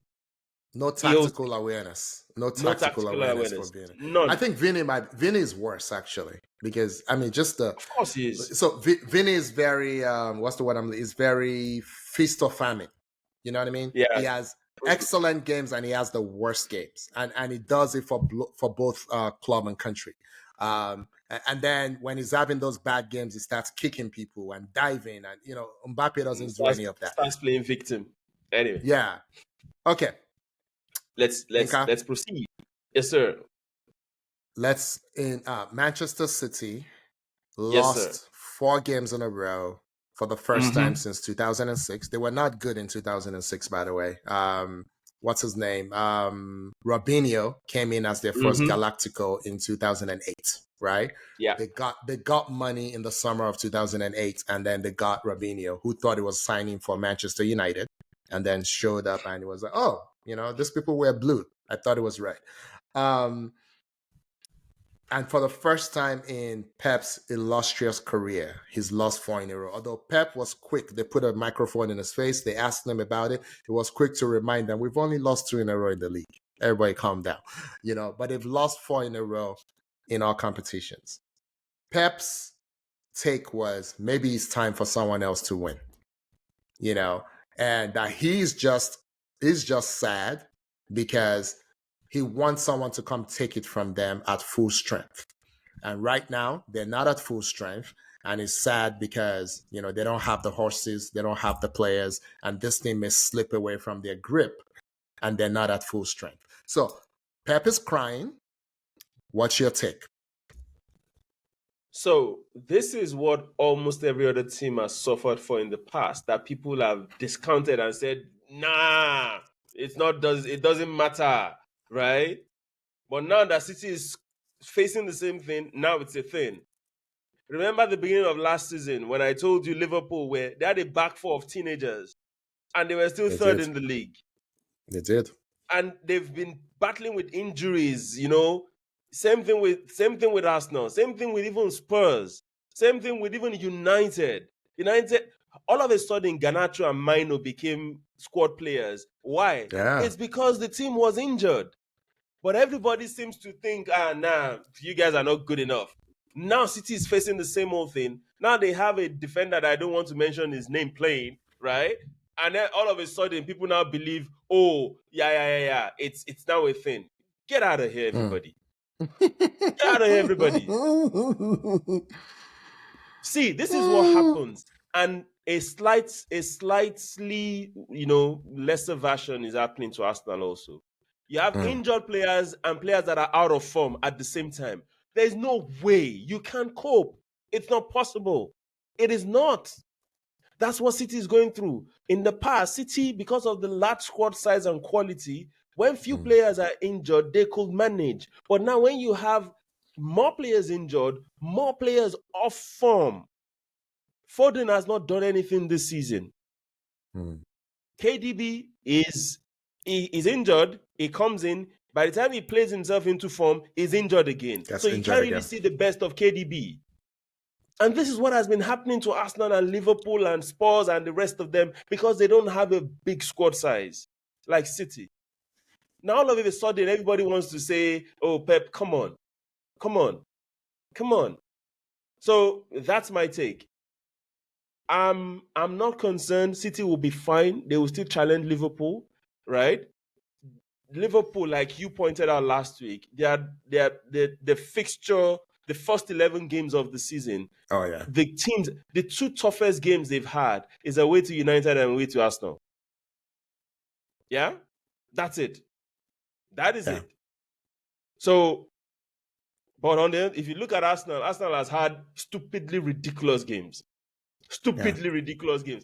And the back-to-back, the flow of the game has been crazy. And now you have a situation where your key players are injured. Akin, yesterday, I know you mentioned this at the beginning. I was going to respond. I decided not to say anything. I'll talk about it now. Okay. You said there are no goals in Arsenal. Look at the goal, the assist against Chelsea from Odegaard, right? There's no other player in the Arsenal lineup that can see that pass. None. But you see my point? And Odegaard, all through last season, Odegaard played almost every freaking game. Yes or no? Yes. Inka. That is the thing. That is the thing. You know who could see that pass? Who? Emile Smith-Rowe. Hold on. No. Fabio Vieira. Hold on. Fabio Vieira. No. Although he might break himself in two, just kicking the ball. Yinka, hold on, one second. Yinka, okay. Yesterday was the 10th of November. Odegaard's first Premier League game since the 31st of August. Yes. If someone told you that Arsenal would go, I think that would make it like 8 Premier League games and not start Ethan Nwaneri one time, would you have believed it? No, would you have believed it? Because to your point, there is no other playmaker in that team. Okay, so here's my take on this. Emile Smith-Rowe, I'm happy for what is happening to him right now. Right? I'm happy for him. But Emile Smith-Rowe, the last time he had a fully fit season for Arsenal was how many seasons ago? A long time ago. The reason why Emile Smith-Rowe didn't get game time was not really because of Arteta. Arteta played him a lot when he was fit. He will be fit He'll come in, play 3 games, is injured again. Same thing with Fabio Vieira. Fabio Vieira, since he went to Porto, Aki, he's been injured. He's barely played a game. Do you get what I'm saying? So I'm not defending Arteta. I agree with you. But when these guys had the chance or the opportunity to play, they did not play. They were not playing at the level that they're playing. Yeah? I know. So it's just unfortunate that, Arteta decided, you know what, you guys, you can go, right? And all of a sudden, Emil Smith-Rowe, he now goes back to this form 3 seasons ago, right? In a Fulham squad, by the way, that has given him the free reins that he necessarily didn't have at Arsenal. I know. Right? I know. I agree. I'm not defending the whole situation of not getting someone. I agree with you, right? But what I'm saying, going back to the point of City and injuries, right, is Martin Odegaard played for Arsenal all through last season. Saka was barely injured. Saka was on form. Martinelli was on form. Even Havertz was on form. Right now, Martinelli is injured. Everybody is off form. Leandro Trossard, he could sneeze and score last season. Right now, he looks a bloody shadow of himself. If this had been the City squad, they were just, Trossard, go to the bench. Doku, Savinho, Grealish, come and play. Yeah. But Arsenal can do the same thing. So this is my point. So everybody that has been saying City this, City that, the gap between City and every other person is so wide that they needed to get a very, very bad rap of injuries and off-form players for them to look ordinary. Okay. But every other club, just a very, very minor issue. See, I'll say it again. If Salah gets injured today, Liverpool is in trouble. I would agree. But, Yinka, I don't want us to gloss over what has been the best defense in the league. Liverpool have the best defense in the league. Now they've played 11 matches. That's not quite a third of, but that's more than a quarter of the matches, right? He played 38.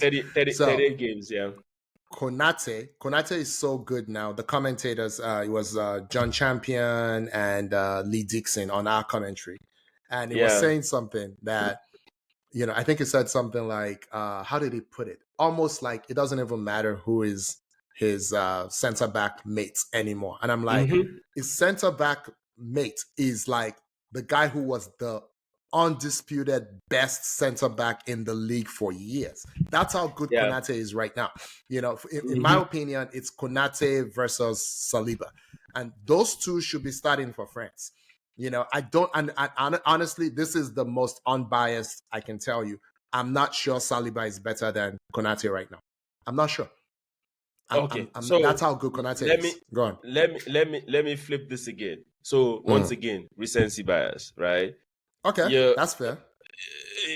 Yeah, and to be fair, or rather, to be fair to you, I agree to some extent. I've always liked Konate.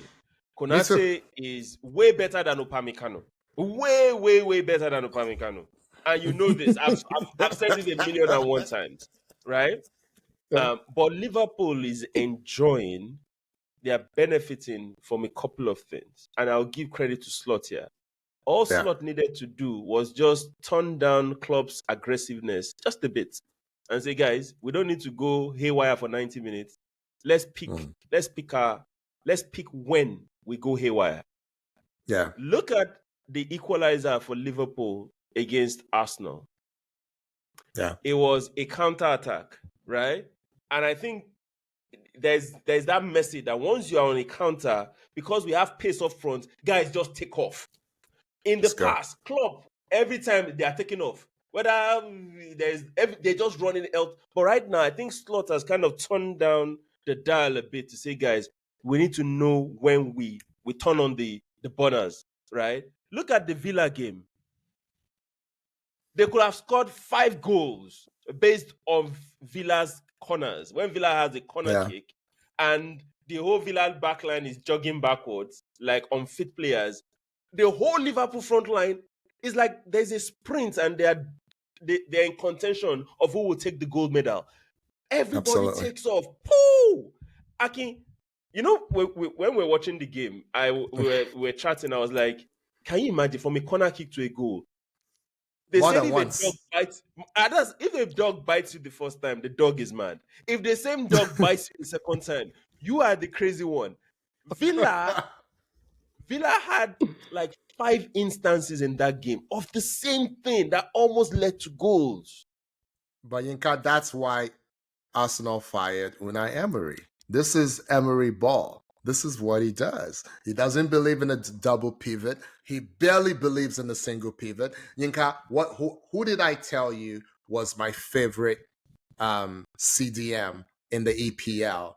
After Rodri, after a fit young Partey, it was Douglas Luiz. Yes. You lose that man, okay? That man goes to Italy. Who do you replace him with? Do they even play with a CDM? No, they brought your Belgian guy now. What's his name? But he's not. But he's not a CDM now. Onana. We talked about it. Onana is not a CDM. You know, he has the physique. Onana Tillemans is what they're playing right now. Tillemans is the least athletic good player playing today. He's a really good player, but he can't run. He's not athletic at all.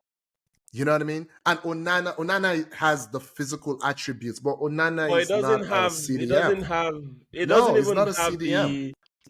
doesn't have the whatever it's to a play shot that role. It's a shot. It's like a less refined attacking wise Iwobi. You know what I'm saying? Like Iwobi is running the entire offense, the entire attack at Fulham right now. It will pop up on the right, pop up on the left, coming through the middle. You know, Iwobi is the reason that ESR can do what ESR is doing. Yeah. You know what I'm saying? So Onana doesn't even have that, but we're not talking about Onana. But really, Emery ball was on full display over the weekend. It was over the weekend. It's hard to watch. It's really hard to watch. And you know the worst part, Aki? We all saw it. I'm not a coach. Well, maybe I should be. But I'm like, dude, what are you people doing? This guy put Tillemans on corner kick. Tillemans who is the slowest. He can't jump. And if after that first goal you realize this is what Liverpool is doing, won't you tell your people that once there's a corner kick, sprint back? No, these guys were jogging. They were jogging backwards. Even the Onana said was jogging backwards. Forget sprinting back. Leave 2 people behind. Exactly. How can 10 people go and try and score? Come on now. You don't need 10 people to try and score. Okay, but we need to move on. But Akin, this is the funny part. Let's say Villa had 10 people in the box. Liverpool also had 10 people in the box. So if you watch all these incidences, it's the same thing, right? Yeah. Salah or whoever, Nunes was defending in the box for the corner. And before you knew it, he was in his box and the guy that was marking him was still at the center circle. What are we talking about? What are you talking about? Oh my gosh. No, it happened the first time, it happened the second time, it happened the third time, and you don't have the wherewithal to say, okay, guys, just like you suggested, maybe we shouldn't go into the box. Dude, you stay. Just put 2 people, you know? Or you couldn't tell people to say, you know what, these guys, once you just sprint back, you don't do something. Or like foul somebody. Get a yellow card. Or foul somebody.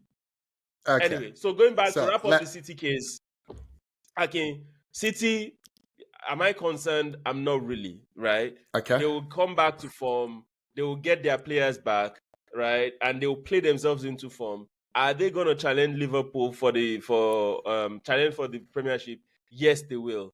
But right now, and you know also some new players came in. For example, Savinho. Savinho hasn't done anything. Yeah? Savinho hasn't really done anything. Which player did they get again this season? They got one last year that is just Doku is, playing. Gundogan came back. Yeah, it came back, So and Rodri's been injured. It shows you. So Rodri was the calming guy, and Kovacic has been doing a fantastic. It's been great. Impression. He's been great, but he's not Rodri. He's not. So City will be fine, but Great assist over the weekend from Kovacic, but it's not Rodri. he's It's not been Rodri. playing fantastic, Akin. Yeah. He's been playing very well, but he's still not Rodri. Foden, this is Okay. when they need Phil Foden, and I am worried about Phil Foden. I personally am worried about Phil Foden. Yeah, he needs to come back to form, or else he might be in a funk, and if that funk becomes permanent, I hope I won't say more than that funk becomes permanent. But that. We're gonna so move on. Yinka, our next topic is Arsenal, but we've already talked about Arsenal. So I'll just ask you a quick question. Do Arsenal need to go back to Dubai? They have to. They have to. They have to. Okay. They have to. Okay. They have to. There's something wrong, yeah, in that team right now. Yeah, the offensive traits that they had last season, where they scored the highest number of goals, that the same thing is not happening. Yeah, absolutely spot on. The goals are not there like it was last season. And it goes down to the fact that teams have now realized that Saka gets the ball, double Saka. Martinelli gets the ball, double Martinelli. Arsenal they'll circle the ball back to Saliba and Gabriel, and they will start playing at the back again. Yeah, and my sons I watch because my elder son is at home now. He's going to school from, so we often watch games together. And I tell him, I'm like, as a winger, if I'm the coach of Arsenal, and I've said this on here before, so I think I must have, take what the defense gives you. Before they double you, before you're doubled, already initiate your attack. If you are going to be getting corner kicks every time, be getting corner kicks every time, it's still pressure.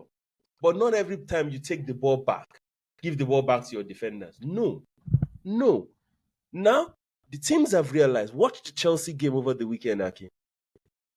What's his name? Saka gets the ball. What happens? He's doubled instantly by Lavia and Cucurella.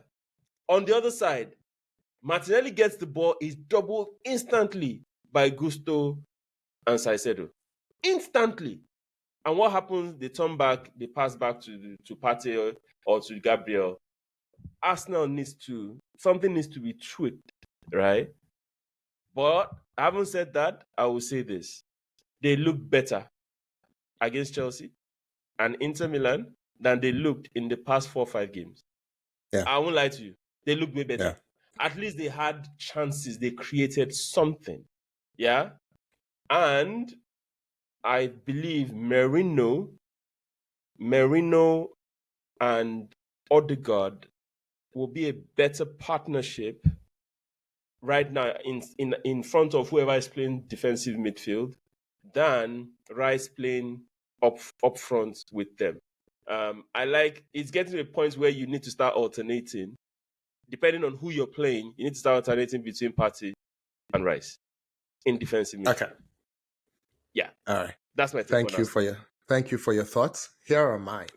So, and I'm gonna segue from my thoughts on Arsenal into Liverpool. Yeah. We need to separate form from quality. We've talked about this many times. Arsenal are in extremely bad form right now, right? But the quality of Arsenal is so high that bad form for them is you drop one game here, you drop one game there. Your ceiling gets capped at, I'm going to draw away to a very tough rival. You know what I mean?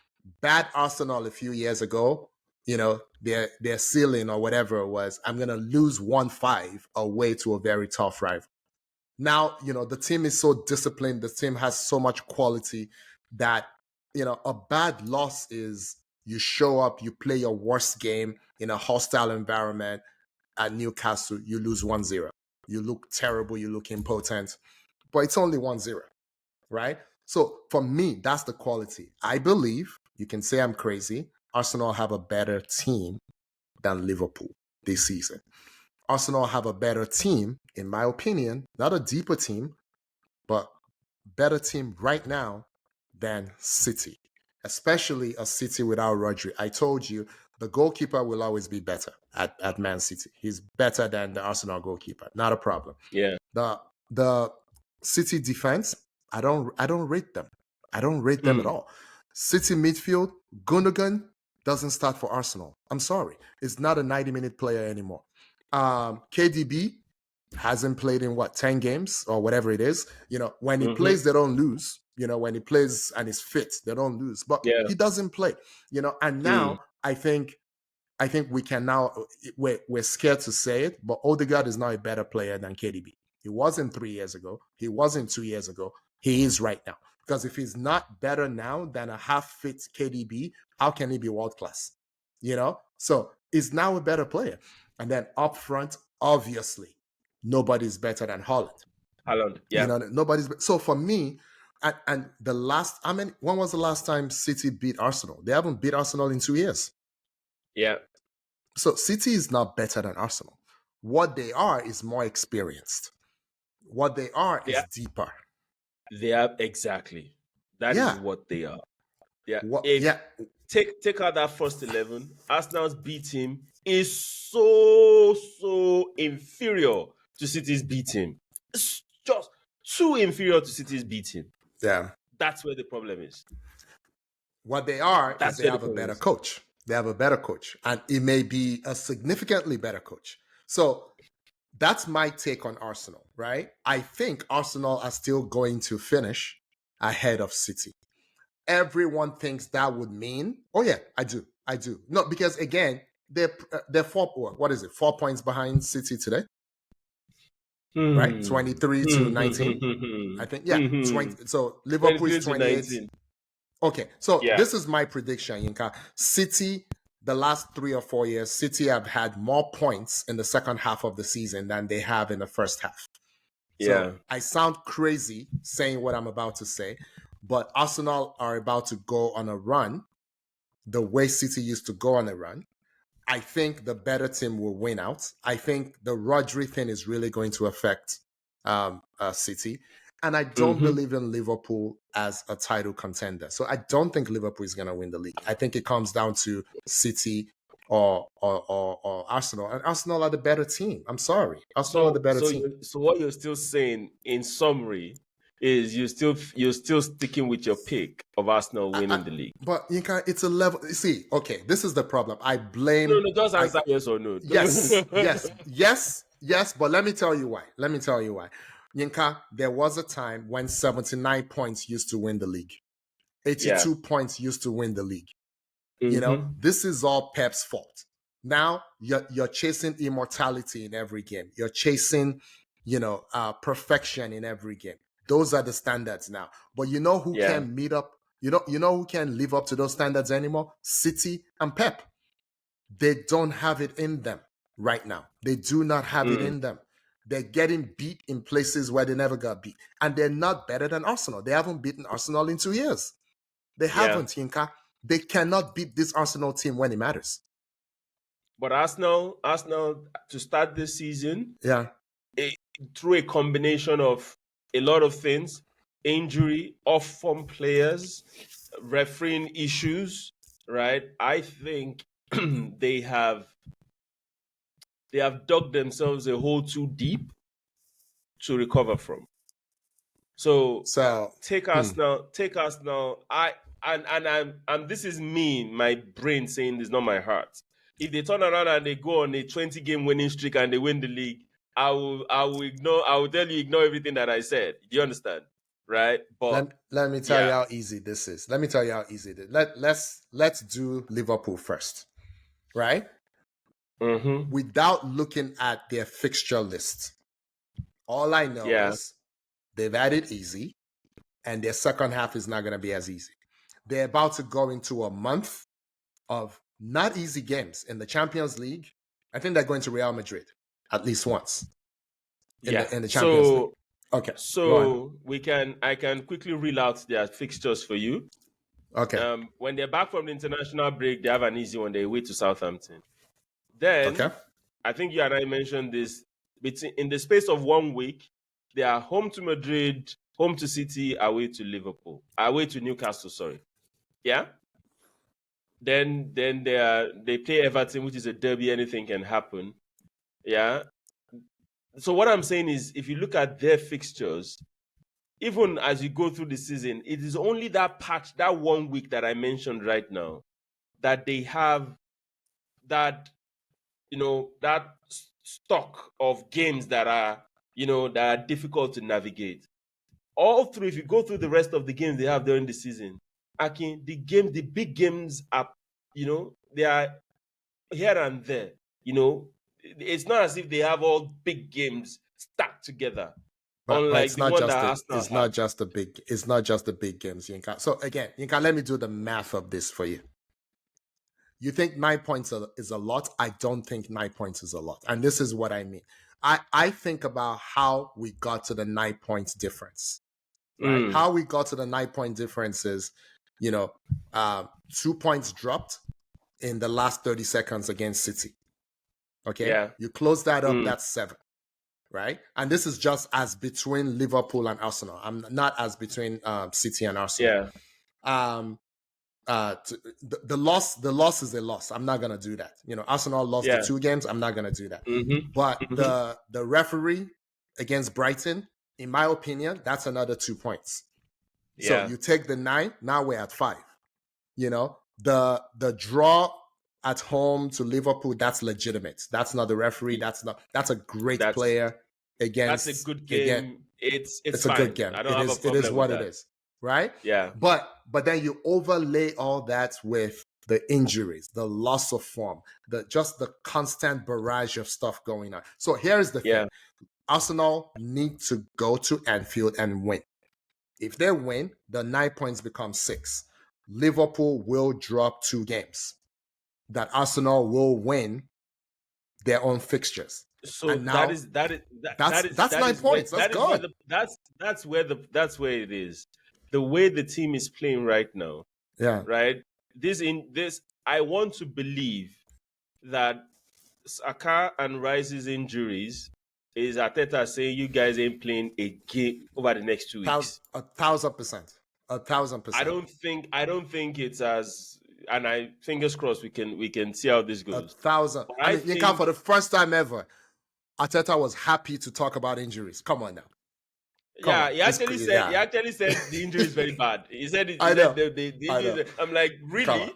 After the game, the injury is bad already. I know. Anyway, so all I'm saying is Arsenal needs to be perfect for the rest of the season. Not right? perfect. And they need really good. They have to be. They have to be. The way this Liverpool is playing, unless they get their own dose. They will. Unless they get their own dose. No. They will. So this is the thing. Last year, in 2020, from January, last year, the 2024 part of the season that passed. Yeah. Right? Yeah. Arsenal were phenomenal. I know. City, phenomenal. But you know why that was? Everybody was firing on all cylinders. There's no guarantee. It's the same thing that's happening to Liverpool right now. Everybody's firing on all cylinders. They are back for even Trent that couldn't defend before. Trent looks like a defender. Injured. Now it's injured and it looks bad. And I told you. You were aware. Yeah. It was injured and it looks bad. It came out in that young boy. Now, you know what's funny? You can real quick. You know what's funny with the young boy? I forget his name. We call him young boy. You know who he is? Who is he? Is the captain of Northern Ireland.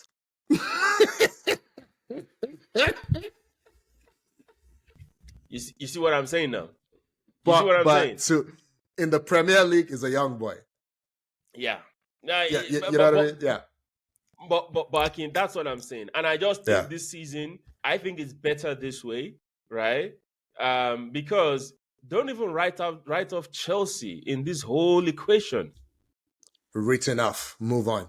No, it's not going to happen. No, because Yinka, I think head-to-head matters to me, right? So it was a very tight game on Sunday. One team was better than the next. Arsenal are better than Chelsea. Arsenal are better than City. Arsenal are better than Liverpool. Form is different than quality. So when you say Arsenal are better, put a caveat there. Arsenal's squad, and this is Yes, squad. over It's 38 not. It's not. games. It's not a starting 11 that plays Oh, games. there's higher It is your quality. squad. I know. On the average, right? The drop off between Saka and Sterling, the drop off is too I know. much, right? Even see, Havertz was on fire last season. He's not. He started the season on fire. He's calmed down a bit. Gabriel Jesus is so far off, right? I know. So put that in mind, I right? know. The squad, Arsenal don't have a better squad than all the people that you've No, counted, except for Chelsea. Arsenal has better quality. You can call it first 11, you can call it first 12, you can call it first 13. I'm talking of your playing principles. But I think the quality is average out. They will always average out, right? You understand what I'm saying? They will always average out. I get what you're saying. Yeah. I totally understand what you're saying. From the back line to the midfield, I get it. But you see that up front, yeah? I know. That up front, once you remove that first level of players, the drop off between the starting 11 in the attack and every other person is so bad. I understand. It's bad. But here's my prediction. I'm going to make two predictions. Liverpool will now win the league. Okay. They will not win the league. So there will be not one what do you call it? Not one lull. They will have several. The season is we're so used to the rock and roll club 99 points, City 100 points, but all of those coincided with Spurs not being good, Arsenal not being good, Chelsea deciding one season to be 10th, another season to be 12th, another season to win it. Those teams, so because who were they getting the points from? When during those 199 point seasons, Arsenal was a guaranteed 6 points for both teams. But Akin, so let me also let you know this.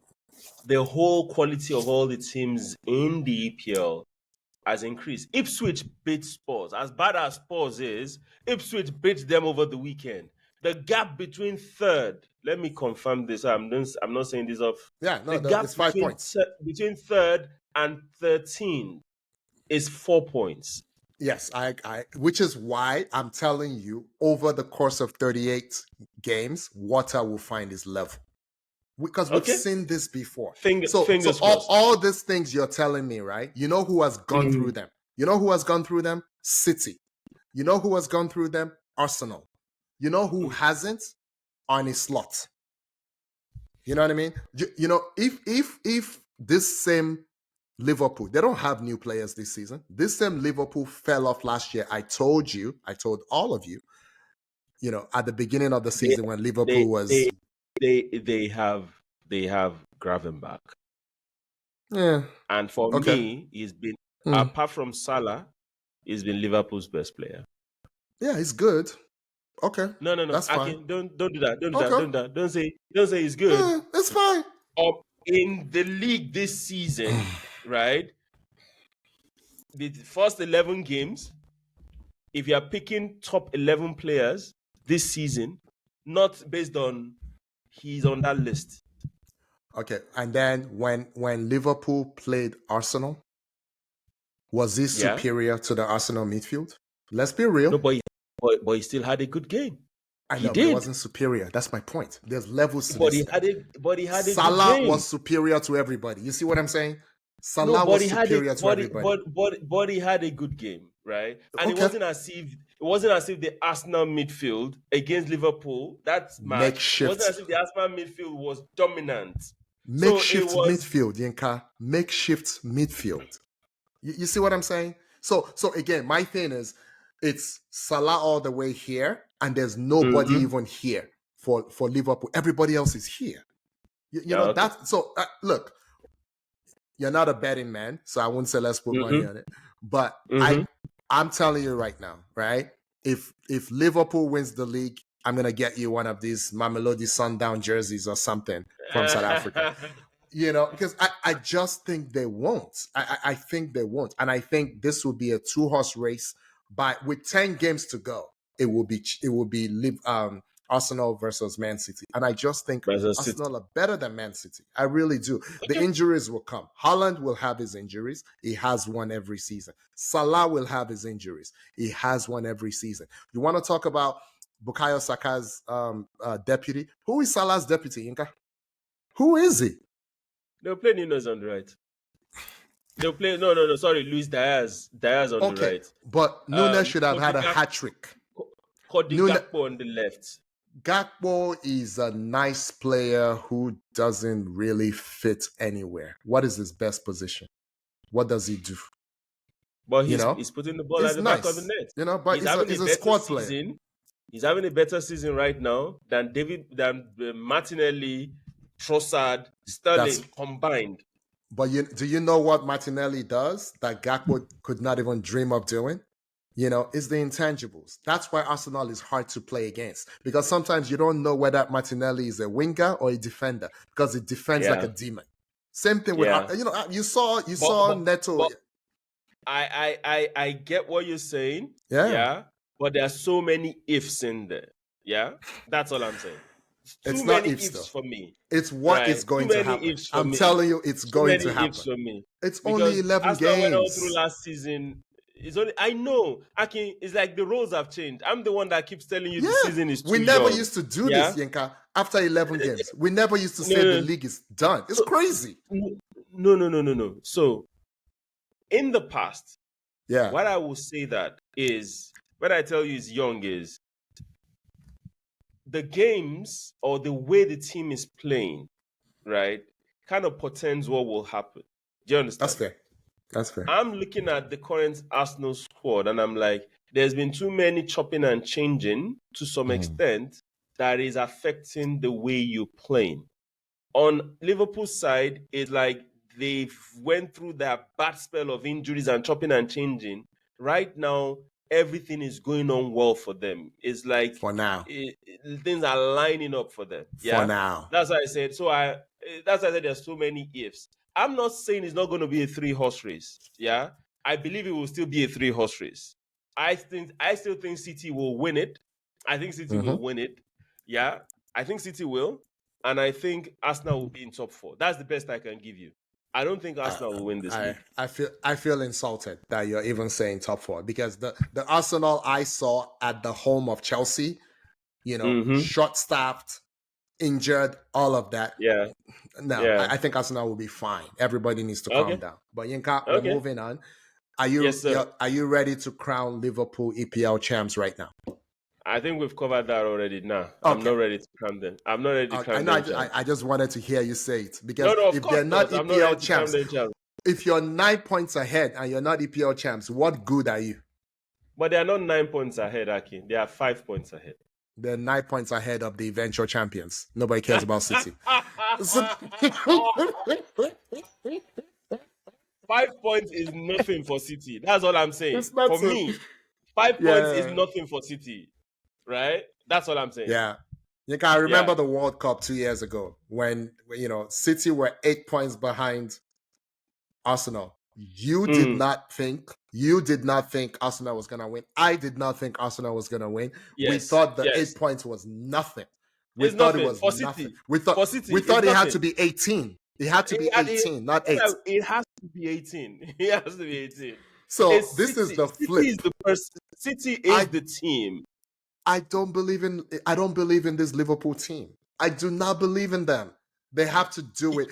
This is the argument people were making against Arsenal the last 2 seasons. Like you have to get your heart crushed. You have to get your heart broken.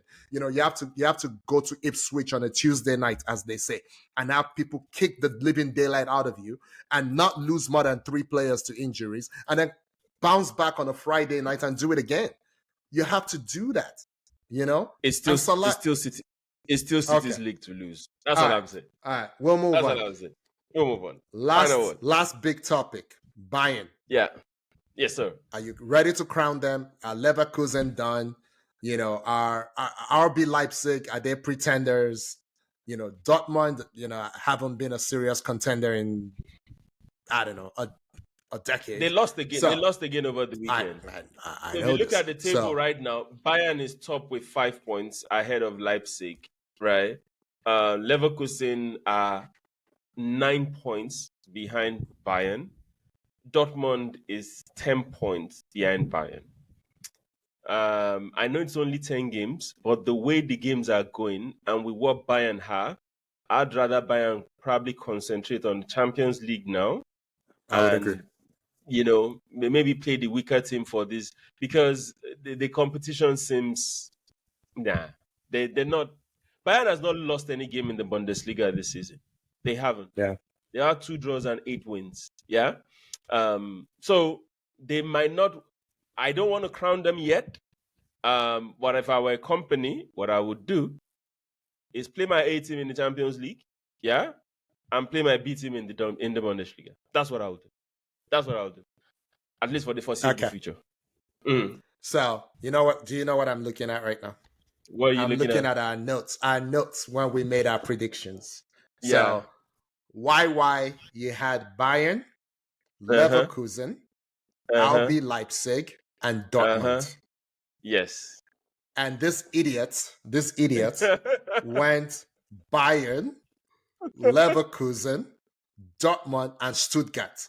No RB Leipzig. Now I look like a dope. I look like an absolute fool. Because what I think will happen is almost exactly what you said. I think it's Bayern. I don't think RB Leipzig will stay second. I don't think so. I think Leverkusen they're going to recover. They're going to have this first half of the season was always going to be tough for them. I didn't think they had enough gas to keep up with Bayern. Bayern is coming back for blood.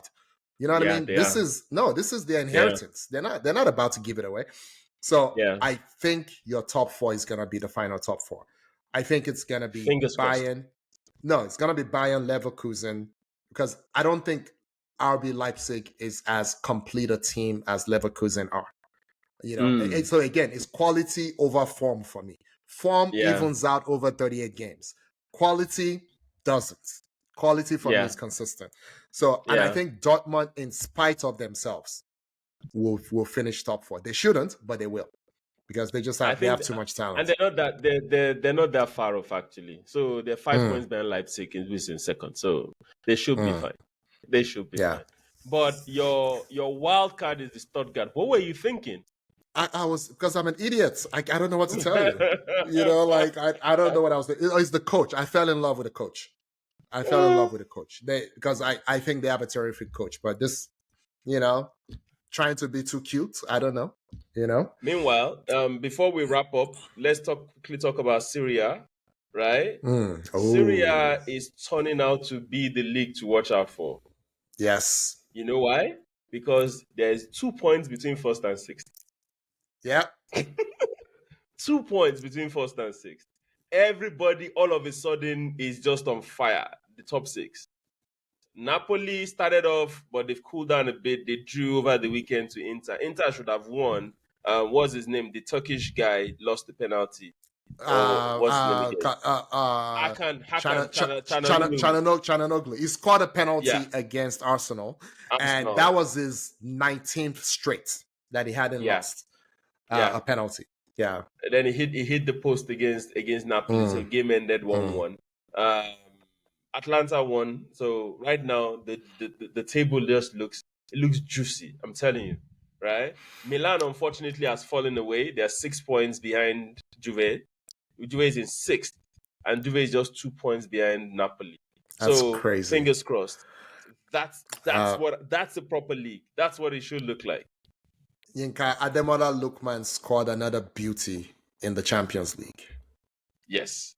This kid, I mean, when I saw that movement, I was like, oh my God. Like I'm like, he's gonna make a move soon, I think.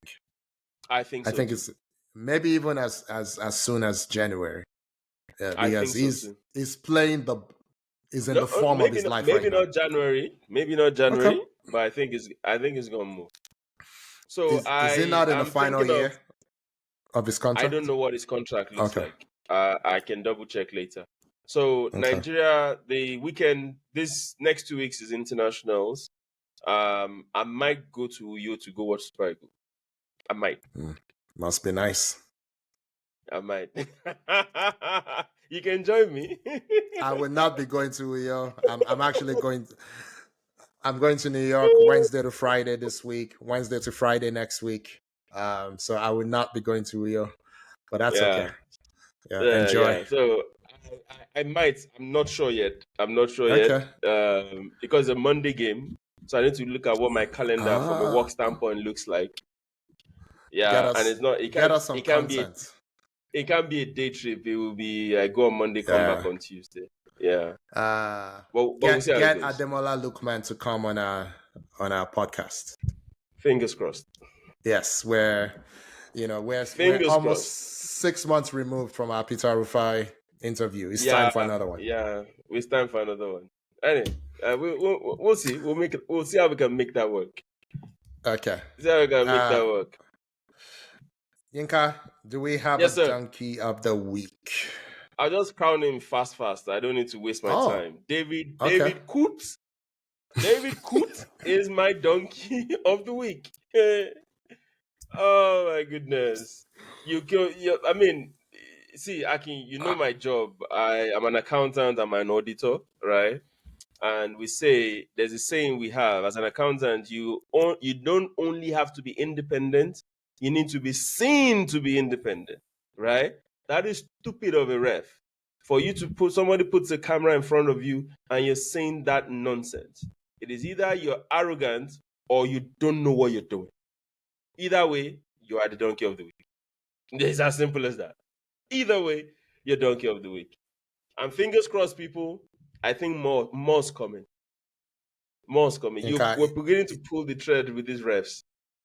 If I start saying anything, it will turn into another rant. And we've been going for 2 hours and 12 minutes. So I cannot say anything. We just let it rest. It's very unfortunate. But all right, take us home, Yinka. So thanks, people. Thanks for the support. Thanks for liking our videos. We're still on track to 1,000. So we need to do that giveaway that we talked about, which we will get to. You went to South Africa and could have brought back a jersey for a giveaway, but I'm just saying. So we'll make it an anniversary, and we'll track towards our 50th episode. So 10 episodes from now, we'll start doing the build up, and we will do something for that. But guys, we really appreciate your support. Continue to like when we see our videos, the shorts, the reels, wherever across our social media platforms. Please do the needful, like, share, tell your friends about us. We'd really appreciate it. Akin? So, Yinka, I think we only have one episode between now and the next set of league games. The way the international thing. Okay.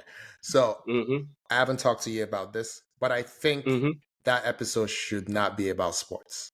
I think we should discuss other things other than sport. We can decide what the other things will be. Or it can be about the non-sporting lives of people in sports, if that makes sense. So I know it's just something that just came to my mind right now. So I'm spitballing a little bit, but I think we should. That's fine. Think about it. Still within the sporting cycle, but a bit off tangent. I like that, but I'm not talking politics with you. that's recipe for disaster. People will everything is politics. Everything is politics, including this referee thing. It's all politics. Everything is politics. My gosh. But I like that idea. Idea. We can come up with topics that are sports related, but not entirely sports related. If you get what I mean. Yeah, absolutely. Yeah, and that works. All right. That works. Thanks, everyone. This was fun. Yinka, welcome back. Good to see you. And thanks, everyone, for watching. And we will see you next time.